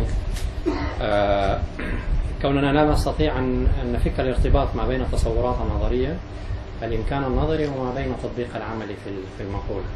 في بعض الأحيان بيكون في تصورات نظرية لم يتم تحقيقها في الواقع، تصورات على مستوى الإمكانية النظرية هذه ممكن أن تكون، ويمكن أن لا تكون لها تجسيدات في الواقع، لكن أيما تجسيدات في الواقع لها أصولها النظرية، ومن ثم فإمكانية الفصل الحاد ما بين ما هو نظري بحت وما هو ذو طبيعة عملية بحتة هذه ثنائية غير مقبولة. والغريب أن هذه هي نتائج الفكر المادي نفسه الذي يحاول أن يفصل الماهيات الكليات الفلسفية عن الصياغات التطبيقية العملية، ويخلق لهذه الصياغات فضاء آخر برجماتي إلى آخره، مفصول عن القيمة ومفصول عن معنى الخير ومفصول عن معنى الحق وعن معنى الجمال، ومرتبط فقط وفقط بمعنى المنفعة. فإذا مشينا في المسار الشطاري هذا فإننا نخدم مسارات الحداثة أكثر من أننا نخدم مسارات التوحيد ومسارات القيمة ومسارات المعنى. لكن كلاهما مطلوب فيما يتعلق بالتناول. أما بالنسبة لي فيعني على الأقل في قادم المداخلات ستكون هناك مناقشات حول علاقة الحداثة بالمطلق، هذا ما لا شك فيه، المطلق الله والدين والموقف حيال الدين، وسنخصص مناقشات معمقة حول كيف نظرت الحداثة من خلال علوم الاجتماع، العلوم الاجتماعية إلى مسألة المطلق والله وكونت وغسكونت وقانون الحالات الثلاثة، والموقف من الحالة الدينية ككل، والموقف من الكتب الدينية والنظر إليها، لأنه هذا شيء لا يمكن إلا أن ننظر إلى الحداثة من زاويته، يعني ومن زاوية الحداثة للنظر إلى مكونات ما نسميه بالمقدس ويسمونه هم برفض المقدس على أي حال. فبالضرورة سيكون إن شاء الله هناك مناقشات في هذا الموضوع، كما ستكون هناك مناقشات حول الأخلاق. يعني عندما نتحدث عن الحرية الفردية بكل تأكيد المبحث بكامله هو مبحث في الأخلاق، وسيكون كانت حاضرا في هذه المناقشة، خاصة فيما يتعلق بالدافع الذي يدفع الإنسان نحو الفعل. لأنني عندما أحرر أقول ما معنى الحرية وما معنى الحرية الفردية، فإنني أناقشها من زاوية فعل الإنسان. هل أن في اللحظة التي أحول فيها هذا الكون من مكان إلى مكان، أو في اللحظة التي يختار فيها أن أدخل الاستاد لكرة القدم، أو أن أصوت، أو أن أتزوج هذه المرأة أو تلك، أو أي فعل إنسان يمكن أن يفعله الإنسان، هل ثمة إمكان للفكاك من القيمة الأخلاقية في هذا الفعل أو ذاك، أم أن الأخلاق ستكون حاضرة فيما يتعلق بفعل الإنسان؟ عندئذ فإن مناقشات الحرية الإرادة الإنسانية هي مناقشات في الأساس مرتبطة بالموقف الأخلاقي. على الأقل مبدئيا يمكن أن نقول بأن فعل الإنسان لا يمكن أن نفصل عن قيمته الأخلاقية، وأي فعل ندعم أنه فعل حر فهو في النهاية يعبر عن موقف أخلاقي ما. كيفما كانت هذه الأخلاق فاسدة أو صالحة هذه مناقشات مستوى آخر، لكن في المستوى الأساسي فعل الإنسان هو فعل ذو طبيعة أخلاقية، ومن ثم الحرية نفسها هو موقف أخلاقي لا أكثر ولا أقل. ولا يمكن أن نتحدث عن حرية مجرد عن معنى ما للأخلاق كيفما كان هذا المعنى من المعاني. فده حيكون إن شاء الله برضو واحد من المناقشات المهمة، وده اللي منع عليه المقولات السياسية كلها في مجموعة في مجموعة. طيب النقطة الثانية أود أن أقول أنه لا بد من البحث عن مخرج، الخيار التالي، الطريق الثالث، لا هو طريق الحداثة كما شقته الحداثة على هذا المنوال، ولا هو طريق التراث كما شقاه المسلمون على ذلك. كلا هذين الطريقين يقعدان بالإنسان عن تحقيق إنسانيته، ومن ثم لا بد من تجديد الحداثة وتجديد التراث الإسلامي. وهذه المقاربة مهمة، لأنه في اللحظة التي نكافئ فيها كما ذكر أحوال مجتمعات المسلمين بأحوال مجتمعات الغربيين فهذه المكافأة ستكون ظالمة. صحيح ممكن ينتصر هذا الموقف أو ذاك، يعني ممكن الغرب يقول والله أنا عندي كل ما يحتاج الحياة المادية، التطور والقمر ومشيئة الشمس إلى آخره وكذا، ويرد عليه الآخر يقول له ببساطة أنك إنسان لست سعيدا، ويعترف الآخر بأن السعادة يعني في معناها الأخلاقي إلى آخره غير حاضرة. ويمكن أن ينتصر هذا من زاوية في النقاش، ويمكن أن ينتصر ذلك هنا ولو أنت ما برضه حتى لو كنت أخلاقيا متماسك إلى حد ما ولكنك فقير ومعدم وجاهل وأمي وغير قادر على التواصل إلى آخره، ومن ثم يكسب بعض النقاط. فمناقشات في هذا المستوى مفيدة إلى حد، ولكنها ليست مفيدة إلى الحد النهائي. فالدعوة يعني على الأقل بالنسبة لي هي البحث عن شق طريق ثالث، طريق ثالث قادر على تلافي عيوب الحداثة واستئناف منجزاتها، وطريق ثالث قادر على استيعاب العيوب التي حدثت في إطار الثقافة الإسلامية، ومن ثم الانتهاء إلى حالة أخرى. على سبيل المثال لكم أن تتصوروا كيف لو أن المسلمين، يعني هو الجدل حول الدولة والنظام الاجتماعي هذا مقدور عليه سنناقشه، ويمكن هم حتى ما حكاية الدولة والكلام ده ما بيتمسكوا به كثيرا، أن هذه آخر منجزات الحداثة هي الدولة الحديثة وكذا. طبعا احنا كمجتمعات فقيرة في هذه المستويات من النقاش بنفتكر أنه هذا أضخم ما أنتجته الحداثة، لكن بالنسبة لهم هم يفتكروا العلم والتطبيقات التكنولوجية هذه هي مفخرتهم، هذه معجزة العقل الغربي في العقل التجريبي هذا الذي أنتج حتى الدولة هي عبارة عن منتج تجريبي، يعني هي ما تصورات فلسفية ولا سياسية، هي بالنسبة لهم ينظروا لها أكثر من الناحية الواقعية، أي من ناحية كونها مخرجات تجريبية. فمفخرتهم في الأساس هي متعلقة بالتجريب، الاتصال بعالم الحس والتعمق فيه. والغربي ما بيقف في موقف إلا عنده فوق علم، يحترم نفسه. وربنا في القرآن الغريب قال لنا كده: لا تقف ما ليس لك به علم إن السمع والبصر والفؤاد كل أولئك كان عنه. فالغربي لو ما فاهم حاجة ما بيعملوا حاجة إلا بعد ما يقتلوها بحثا، يعملوا لها مركز ولا جامعة ولا جمعية ولا ما تعرف، ما بيطلبوا الكلام على عواهنه في جلسات مسائية كهذه، أنا أجي أتكلم وأنت تتكلم والموضوع يمشي. لا، ما يمشي كده. هم أي حاجة بيصلوا فوقها في الأول إلى حقيقتها العلمية، ثم بعد ذلك تطبيقاتها في الواقع. هذه القيمة مع أنها موجودة في تصوراتنا الدينية ولكنها غير موجودة في حياتنا الاجتماعية. لماذا؟ لأنه عقل المسلمين منبنى على النزعة التجريبية، مع أن النزعة التجريبية هي نزعة أساسية في التصورات القرآنية. القرآن كله دعوة إلى التجريب. حتى الصلاة اللي هي نحن نفتكرها هم عبادة، المعنى الأساسي فوقه هو معنى التجريبي، يعني أن الصلاة تنهى عن الفحشاء والمنكر، ولو في الصلاة ما تنهى عن الفحشاء والمنكر معناه الموضوع ده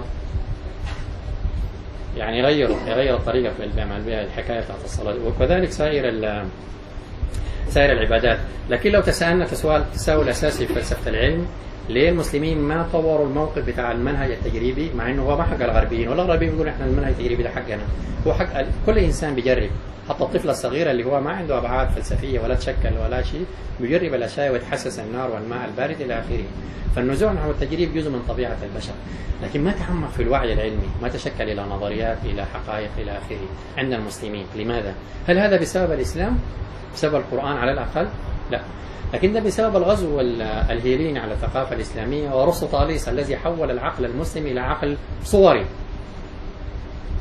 قائم على الثنائيات الأسود والأبيض، الحلال والحرام. يعني تعمق هذا المفهوم الثنائية، وهو ذو طبيعة صورية أكثر منه ذو طبيعة تجريبية.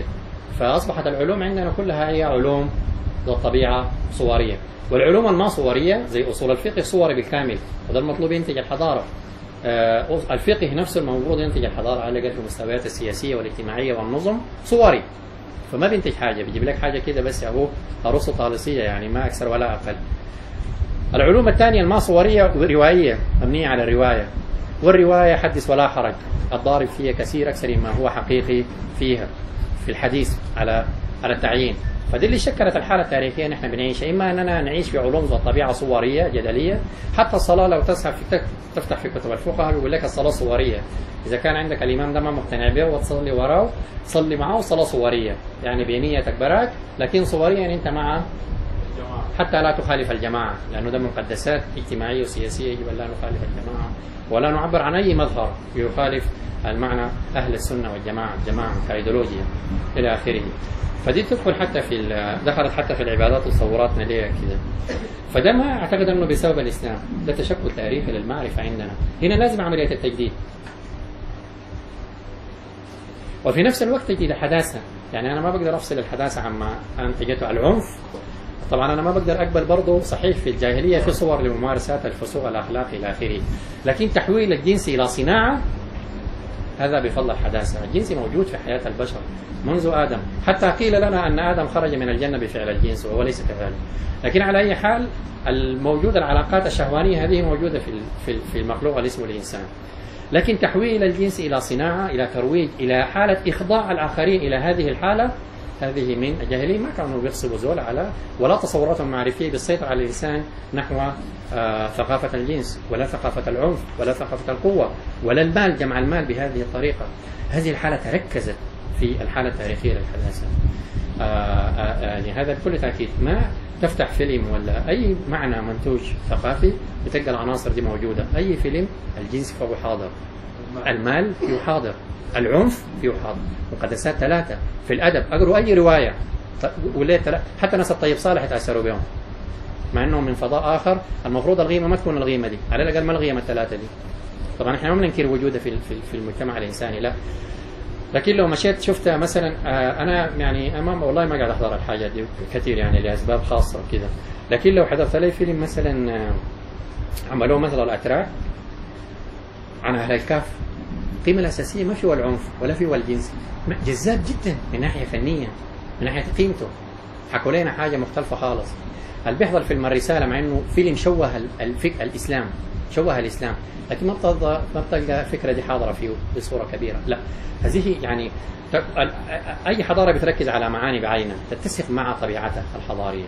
فالحضارة الغربية ركزت على المعاني المادية، اقتصاد وما إليه، والجنس وما إليه، والمسألة المتعلقة بالقوة وما إليه، والشهرة، صنع النجوم، الأساطير، أساطير كرة القدم وأساطير الفنانين والممثلين والما تعرف إيش، كل شيء تحول إلى أسطورة.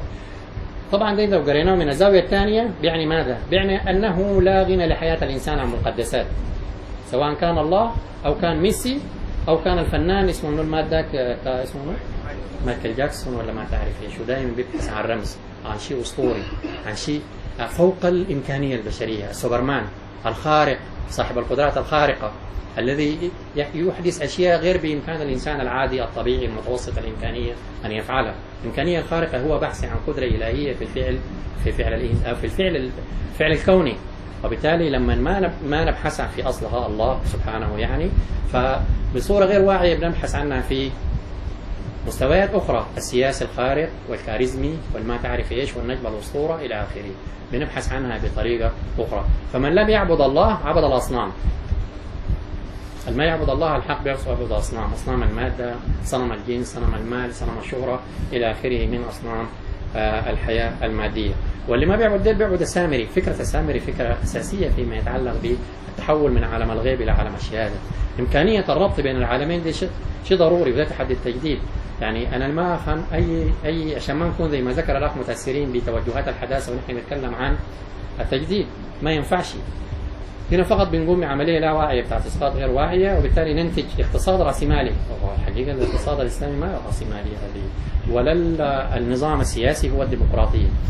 على الأقل أنا من ناحية نظرية وفلسفية أقول أنه بإمكان الإنسان أن يقدم شيء أفضل من الديمقراطية في الورق، وهذا ليس من باب الادعاء. على الأقل عندي مساهمة أقول أنها متواضعة في يعني كتاب عن مدخل الدين وإعادة بناء علم السياسة، وتتبعت مسارات علم السياسة منذ نشأته الأولى، من قبل اليونان وبعد اليونان إلى الفكر الإسلامي إلى الفكر الحديث، فكر ما بعد الحداثة، وفي كل لحظة كيف كان يتشكل كإطار سياسي لممارسة السياسة، سواء كان في الجمهورية وسواء كان في فكرة الدولة الحديثة أو سواء كان في فكرة القبيلة أو أي شكل السلطة المر بها الفكر الإنساني ككل. أعتقد جازما أن الفكر الإسلامي بمقدوره أن يقدم شيء أفضل من هذا جميعا، بما في ذلك النظام الديمقراطي. لكن هذا يحتاج إلى تجديد. وطبعا زي ما ذكر الأخ، النازل هؤلاء ما يؤمنون إلا بما هو مجسد.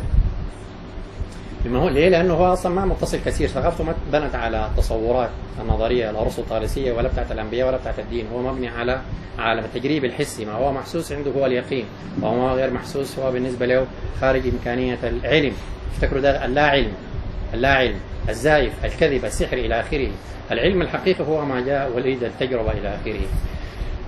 إذا بإمكاننا أن نحول هذه التصورات إلى سياق في الواقع، فهذا سيسهل، بيقرب المسافة بتاعت الحوار والمناقشات، ويسهل المسافة بيننا وبين بين الغرب كحالة يعني فكرية أكثر من هو مع تحيز مكاني أو جغرافيا إلى آخره. وكذلك الحال في الاقتصاد. فالمشوار ده نحن نقطعه كيف؟ بنقطعه بالتجديد لا بتقليد الحداثة، لأنه إذا قلدنا الحداثة فلن ننتهي إلا ما انتهت إليه الحداثة. وأيضا لن نقلد التراث، لأنه إذا كنا عايزين نستدعي الإمام مالك ولا أحمد بن حنبل ولا البخاري ولا ما تعرف إيش من الناس ديل على فضلهم، فإننا لن نكون إلا في القرن الثالث الهجري من تاريخ المسلمين، وكلا الحالتين هما حالة مرفوضة وغير منتجة. لا يمكن استدعاء ابن تيمية الآن. ابن تيمية نفسه كان جاي هنا هسه وناقشناه في الحداثة راسه بيضرب اللي يمشي يقرأ، لكن هو براو كده بين المحصلة بتاعت معارفه كان زمان ما ينفع يناقش في الحداثة، ما ينفع. طبعا هو زول ذكي ممكن يمشي يقرأ كده سريع كده بورا ويجي يناقش فيها ماشي الكلام، لكن في الحالة زي دي ما حيكون ابن تيمية ده، حيكون ابن تيمية ده. فإذا كان ذلك كذلك فيجب أن نكون نحن، مش كده؟ يعني أنت ما ننتظر معجزة تحصل، ما ننتظر معجزة تحصل، ولن ينصلح الحال إلا بين لا السنن الإلهية بتتدخل تفعل فعلها من وراء إرادة الإنسان. ولو شاء الله لهدى الناس جميعا، لو أصل مثلا متعلقة بالمشيئة الإلهية كان يهديهم كلهم ديل وديل، لكن ليبلو بعضكم ببعض. ففكرة الابتلاء، فكرة المدافعة، هذه فكرة أساسية، مدافعة مع التراث من ناحية، ومدافعة مع الحداثة وما بعد الحداثة من ناحية أخرى في كل المستويات، فلسفية ولا العلمية ولا في الاقتصاد أو في السياسة أو في العلم وكذا. فلو حررنا الموقف أكثر ومشينا لقدام نقول يجب تجديد الشرق وتجديد الغرب، الاثنين كلاهما يحتاج إلى التجديد. والشرق والغرب والإنسانية ككل، عشان ما نفهم الشرق والغرب يعني التشكل التاريخي في آسيا ولا في شمال أفريقيا والغرب الغارة اللي اسمها أوروبا وكذا، لا، لكن بيتكلم عن الإنسان ككل. في مناقشات يعني جزئية أنا أود بس فقط أشير إليها، يعني القضية بتاعت العدالة الاجتماعية مثلا والديمقراطية أو حقوق الإنسان، هذه قيم جيدة ورفيعة، ولكنها قيم أحادية بالنسبة لهم، أحادية. هم لا يقبلوا حقوق إنسان إلا بالنسبة لإنسانهم هم، أو الإنسان كما يرونه هم. التمركز حول الذات، الرجل الأبيض الذي لا يدانيه أي رجل آخر، هذه عنصرية في عمق الحداثة. أفتح أي كتاب لما نيجي نناقشوا العالم غير الأوروبي كيف تظهر هذه الأبعاد، أقرأ المستشرقين كلهم كيف العنصرية حاضرة عندهم، أقرأ كل كتاب علم الاجتماع كيف العنصرية حاضرة عندهم. نحن كمجتمعات معامل للدراسة، حقول للدراسة، ما إنسان يطبقوا فينا نظريات إلى آخره. فلا يمكن نتحدث عن حقوق إنسان بهذا المعنى ما لم تكن هذه الحقوق هي حقوق شاملة للبشر ككل. طبعا أنا ما أقدر أفصل حربتين عالميتين قتل فيها ملايين الناس باسم الديمقراطية، باسم المدنية، وهي في نفس الوقت تتعارض مع فكرة حقوق الإنسان. كم مات في الحرب العالمية الأولى والثانية؟ 50 مليون، 70 مليون، في رواية 80 مليون. تخيل حرب يموت فيها 80 مليون ويتكلم عن حقوق الإنسان. أنا هنا ما بتكلم في المستوى السياسي، أنا بتكلم في المستوى الفلسفي. فقيمة حقوق الإنسان قيمة ذاتية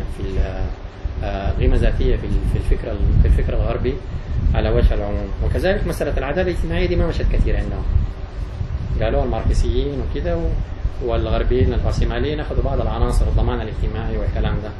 لكن فكرة العدالة الاجتماعية في الرأسمالية تتنافى مع الرأسمالية.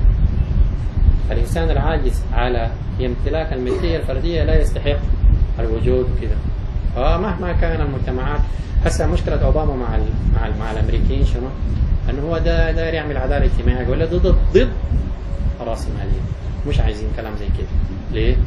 لأن الملكية الفردية حتحاصر، حتغير، حتفرض عليها الضريبة، حتشيل ضرائب من أصحاب الملكيات ويعيد توزيعها للفقراء. هذا مفهوم خارج دار التصورات المادية، خارج دار التصورات المادية. حتى ماركس لما قالوا بدوافع طبقية، دوافع طبقية أكثر من أنها دوافع إنسانية. لكن لما نيجي سيدنا محمد يتكلم عن الله عنده حق في المال يجب أن يؤخذ من الفقير ويعطى للغني، هذا تصور آخر مختلف للمال ولتوزيع وللملكية. ده ما حق بتاع طبقة، هذا حق الله، فبيشيلوا نسبة ما ويعاد توزيعه، لأنه الإنتاج كظاهرة اجتماعية لو ما عملت إعادة التوزيع ده حيتوقف الإنتاج نفسه، لأن القوة الشرائية في الأساس هي الفقراء اللي هم أكثر من 80% من المجتمع، فلو ديل ما عندهم قدرة يشتروا حتى مصانع الأغنياء تتوقف، فبالضرورة لازم يشيلوا من ديل يدوا ديك عشان يشتروا، عشان المصنع يشتغل. فهو المنى الكاسب هنا الجميع، حتى بما في ذلك صاحب المصنع، لأنه الفقراء ديل بيشتروا شنو هم؟ بيشتروا الزبادي، ما بيشتروا حاجات عربية ما تعرف ايش، لا أبدا بيشتروا ضروريات الحياة، كتب لأولادهم، يأجر له بيت، وبالتالي هم المنتفعين الأساسيين بهنا. فالفكرة دي محاضرة في الفكرة الديني، عدالة اجتماعية جوهرها الحقيقي في الفكرة الديني أكثر من حضورها في الفكرة الغربي، حتى بما في ذلك الاشتراكيات وكده. طبعا احنا بالمقابل ما قادرين نبرز الحاجات دي، حتى الناس اللي كتبوا عن اشتراكية الإسلام والعدالة الاجتماعية في الإسلام ما كلمونا عن الإسلام، لا سيد قطب كلمنا عن الإسلام ولا مصطفى السباعي كلمنا عن الإسلام، الناس اللي كلمونا عن الاشتراكية بتاعت ماركس. ذكروا نصوص دينية كثيرة، لكن دي ما شكلت الأسس الفلسفية اللي حللوا بها الظاهرة، لا دي حاجات جابوها من أجل إكساب المشروعية للفكرة بتاعت ماركس. فبالتالي ما في هنا اشتراكية إسلامية ولا في عدالة اجتماعية اللي قالوها الجماعة، لا يعني في النهاية دي يعني اشتراكية ماركسية في جلباب، لو شلت الجلابية والعراقي مركتوا منها الجوهر المضمون الباطن كله بيكون. لابد من الطريق الثالث، الطريق الثالث اللي بيحث عن قيمة العدالة، إنتاج الثروة، توزيع الثروة، إعادة توزيعها مرة ثانية كده. وبالتالي لازم يحدد نظم الملكيات، يعني العدالة ما أنت بتقول أنه الأصل في الاقتصاد ملكية فردية، الفكرة دي مبدئيا تتنافى مع فكرة العدالة، ما حيكون فيها عدالة ما لم أقول أنه الملكية ليست مستوى واحد، لازم تكون في ملكية جماعية وملكية للدولة وملكية للفرد، عشان الاختلالات اللي بتحصل في المجتمع يتم تغذيتها إما من الملكية الفردية بالزكاة أو من الملكية الاجتماعية، الملكية الجماعية والملكية العامة بإعادة التوزيع الابتدائي لمصادر الثروة في المجتمع. فلا يمكن أن تكون عدالة في فكر رأسمالي يؤمن بالحرية الفردية ويلغي سائر أشكال الملكية الأخرى. والفكر الغربي في مجموعة إما يميل للملكية الفردية مثلا، أو أنه يميل إلى الملكية الجماعية لوسائل الإنتاج الماركسية تجرد الفردية وكذا. لكن الفكر الإسلامي يتكلم عن 3 مستويات. طبعا الموقف ده ما تطور بسبب التراث، يعني احنا عمل لهم شنو، الناس ما اشتغلوا في الموضوع ده كثير، ونعذرهم نقول والله يمكن دي ما كانت تحدياتهم. يعني أبو يوسف لما كتب الخراج والتوزيع ده ما بتلقى فيه أسس فلسفية بيتكلم عنها وكذا، بيتكلم عن وطلب منه الحاكم قال لي الحكاية دي نعملها كيف، وقام مشى كتب الكتاب ده عمله. فهنا لازم يحصل التجديد في إطار الفكر الإسلامي في الاقتصاد. في السياسة دي أنا على يقين نظرية الولاية في القرآن في الورق كده أفضل من النظرية بتاعت الديمقراطية. ما هو أهم شيء في الديمقراطية المستوى النظري؟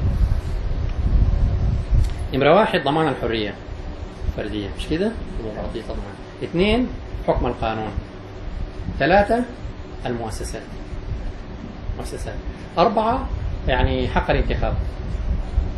دي 4 يعني أهم عناصر في الديمقراطية: حكم القانون، ما تعرف ايش، ضمان الحرية الفردية بالنسبة للفرد، حق الانتخاب اختيار الحكام، والمؤسسات ممكن نسميها يعني كده.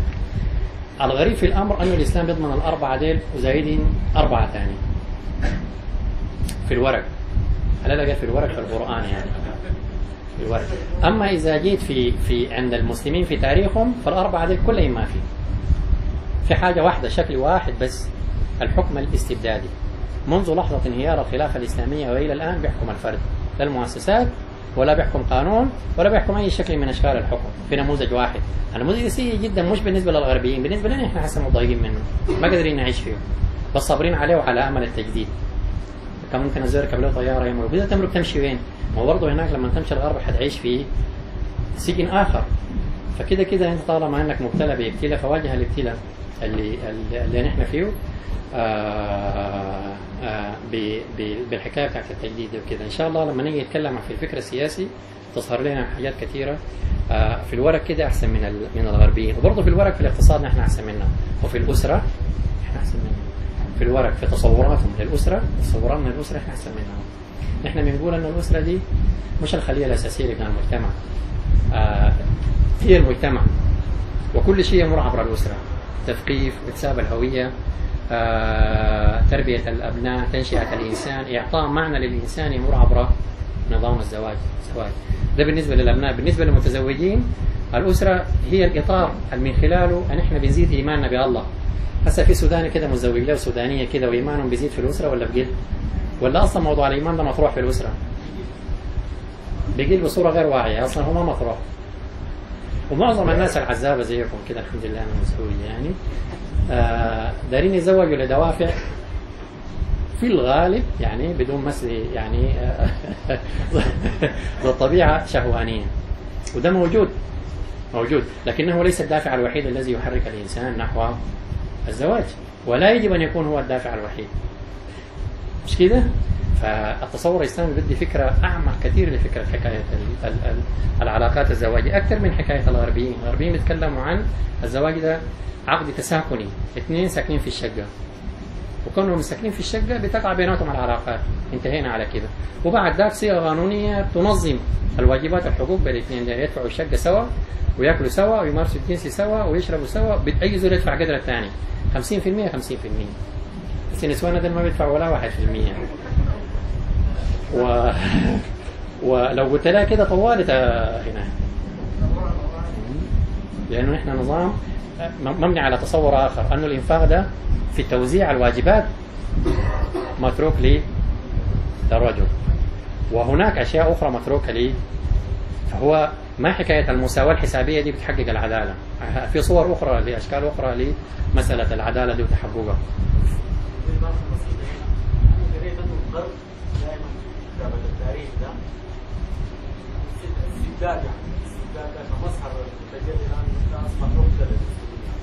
كل كتابة التاريخ ذاته ما كانت سليمة.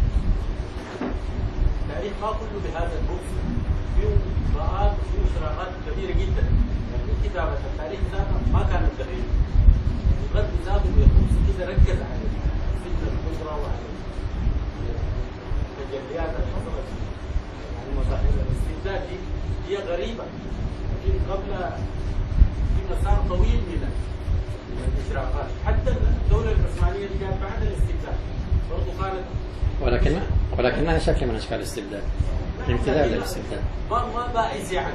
لا ما يعني ما بائس ايش يعني. حسنا احنا ما بنقول الأمويين ديل ما عندهم أشياء جميلة عملوا نزل فتوحات واسعة ومشوا لحد أرمينيا ومشوا وين، والسودان ده بفضل الأمويين فشل الإسلام. وإيرلندا دي كان فيها مجاعة، الدولة العثمانية صحيح.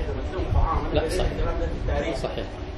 واكثر من هذا، الاسلام القديم موجود في قلب اوروبا، مش نحن اللي بنتكلم عنه الاسلام اللي ارتبط بالفتوحات العثمانيه اللي حاصر باريس واللي مشى كذا. الاسلام كثقافه كان متقدم على الاسلام السياسي والعسكري، وموجود في مناطق في شمال اوروبا، في يعني المهم اشكال كثيره من الحفريات بالجوها اللي تدل على وجود بتاع مسلمين، كان معابد، كان عمله، كان فولكلور، يسمونه الفولكلور. على أي حال، لكن احنا تاريخنا ما مشرق كثير. اليهود اللي كسروهم في النازي جو هربوا في الدولة العثمانية. ما في ما يمنع، لكن نحن لما نتكلم عن الشيخ ده بنتكلم عن الشيخ المتعلق بالقيم بتاعت الإنسان، قهر الإنسان وعدم احترامه وعدم إعطائه الحق في المشاركة في الحياة السياسية. من هم العثمانيون؟ هي عائلة واحدة، عائلة بني عثمان. جو من وين؟ جو من أغاصي أرمينيا في آسيا، وجو في تركيا ومسكوا تركيا وعملوا الخلافة بتاعتهم لما انهارت الخلافة العثمانية وكذا. فنحن نعرف شكل واحد من الأشكال لما نناقش في المستوى بتاع نظام الحكم ده. عندهم خيارات ثانية، عندهم خيارات يعني ما بننكرها، لكن حتى الخيارات دي أنت ممكن تقراها في سياق ثاني. يعني هسه لما تلقى تاريخ الممالك الإسلامية دي كلها مرتبط بالفتوحات. حتى المهدي لما جاء عايز يكسب شرعيته عمل الفتوحات ليه؟ عشان ما يتفجر نقاش الداخل. حتى الإنغاز لما جاءت مشت الجهاد ليه؟ عشان ما يتفجر نقاش الداخل، نقاش المشاركة في السلطة، نقاش القيم الحضارية.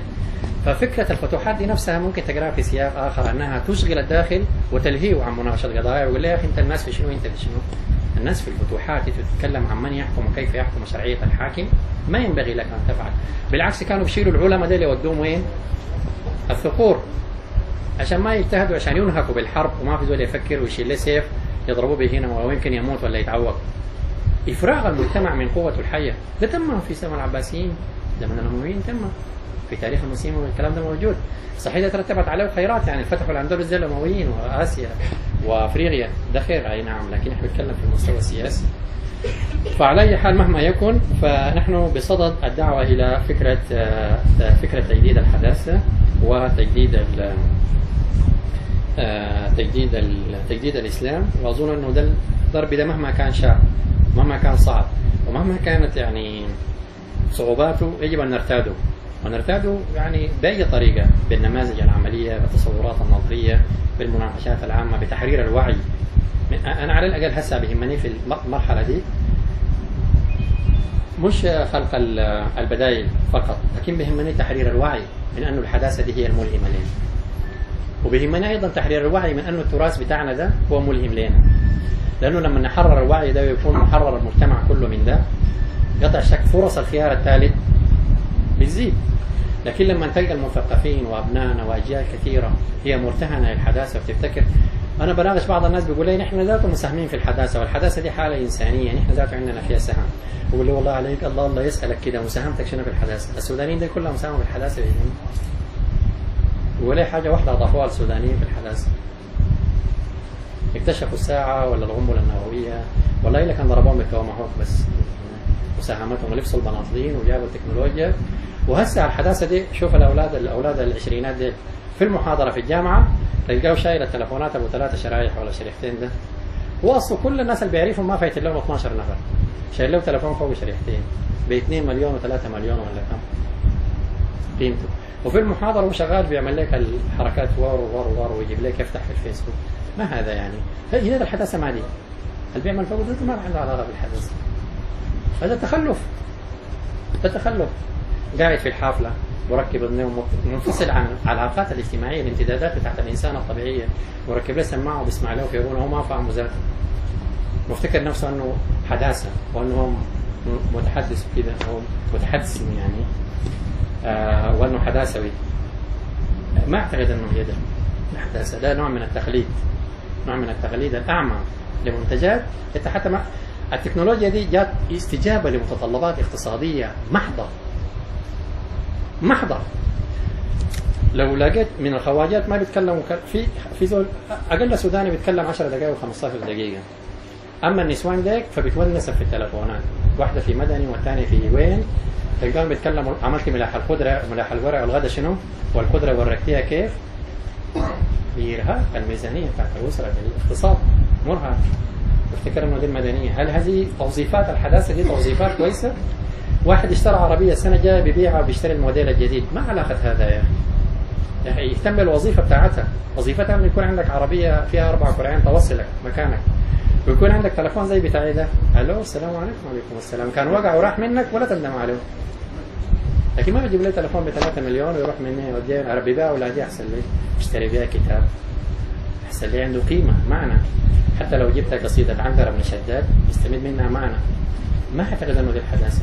فانت في حدود الحد الضروري من احتياجات الانسان بيتعامل مع الاشياء، لكن النزوع نحو الاستهلاك والترف هي دي واحدة يعني، وبالعكس هي دي اشياء بيفرضها علينا تنميط سلوك الانسان نحو الاستهلاك. الدعاية الإعلامية يكون ما عندك أي علاقة بالبيبسي، لكن الدعاية الإعلامية تفرض عليك سلوك استهلاكي تجاه السلعة المعينة، ويجيبوها لك ويسموها أوقات الذروة في الإعلام في التلفزيون، الساعة من كده لكده عشان تتأثر. فالاقتصاد ده ما حقيقي، اقتصاد قائم على إرغام الإنسان، تحريك غرائزه. ما كانت هذه الغرائز تتحرك لولا الدعاية والإعلام. وده بفعل الاقتصاد دي، ده الفكرة الرأسمالي، لازم يبيع سلعته، فلازم يحرك الغريزة بتاعت الشراء عندك بأي صورة من الصور. هذه الحالة في مجموعة هي حالة مادية. الفكرة الديني ما بيغرز يحرك غريزتك نحو المادة، يحرك غريزتك نحو العبادة. بيقول لك كان سبحت الله كده بدوك كده، وكان عملت كده بدوك كده، وكان قريت الفاتحة كده بدوك كده. بيحرك غريزتك نحو الله. فده حاجتين مختلفتين، ده بيحرك نحو الله وده بيحرك نحو الاستهلاك. تصورين مختلفين لهذا. نحن بنبحث عن تصور، طبعا برضه حسب تشوه بفضل يهنا الصوفية الفاتن محمد ما يزعل مننا، لكن هم كان برضه أخونا ماليزيا في ناس يحبوا التصوف، أنا أحب التصوف، لكن التصوف عنده مشكلات فيما يتعلق التصورات بتاعتنا. أضر بينا كثير في المسيرة التاريخية العامة بتاعتنا، لازم ننتقده كجزء من التراث عشان يحصل التحرر مهما كان صلتنا به، يعني الأسرية وصلتنا الروحية والوجدانية به. لا، هذه الحالة غير منتجة، لا يمكن أن ينتج. زي ما الموقف بتاع الرواية ما ينتج، موقف الإرفاع ما ينتج. فخلونا نتكلم عن أخلاق القرآن، أخلاق التقوى، أخلاق الإيمان، ما أخلاق المحبة. ما معنى أن أحب الله بالمعنى العرفاني ده؟ ما بيحصل الكلام ده. أنا شيء والله آخر، إلهي وأنا الإنسان. فدائما هناك هو كبيرة بين الإنسان والله، ولا يمكن ردم الهوة دي بين الله والإنسان بحيث يتحد الله الإنسان مع الله ويتحول إلى إله صغير كده بالتجلي. تجلي الأسماء الإلهية عند ابن عربي، تجلت فكان آدم وكان الصورة المحمدية. تجليات الله تجلت في الإنسان أعظم الكائن، وتجلي الوجود هو تجلي لأسماء الله. تنفس الله فكان الوجود. نظرية التجلي وحدة الوجود هذه ما غير منتجة. ما هي ما منتجة مش لأنه يحسين أنها عايشة، ما هي عايشة لها 10 قرون ولم تصبح شيء من الناحية النظرية ومن الناحية العملية. هذه النظريات ما أثمرت، الأثمرت التجريبية دي بتاعت الأوروبيين. لو عملناها وأصلا هي أصولها في القرآن بتنتج لنا حالة أحسن من الحالة لو جددناها الحالة الغربية. ففي مناقشات كثيرة إن شاء الله يعني تفتح وتكون مادة لنقاش جيد في مقبل الأيام.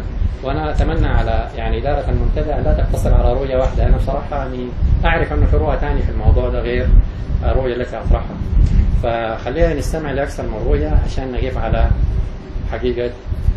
حقيقة الأمور. لكن بالنسبة لي أنا بعد دراسة معمقة في الفكر الغربي انتهيت إلى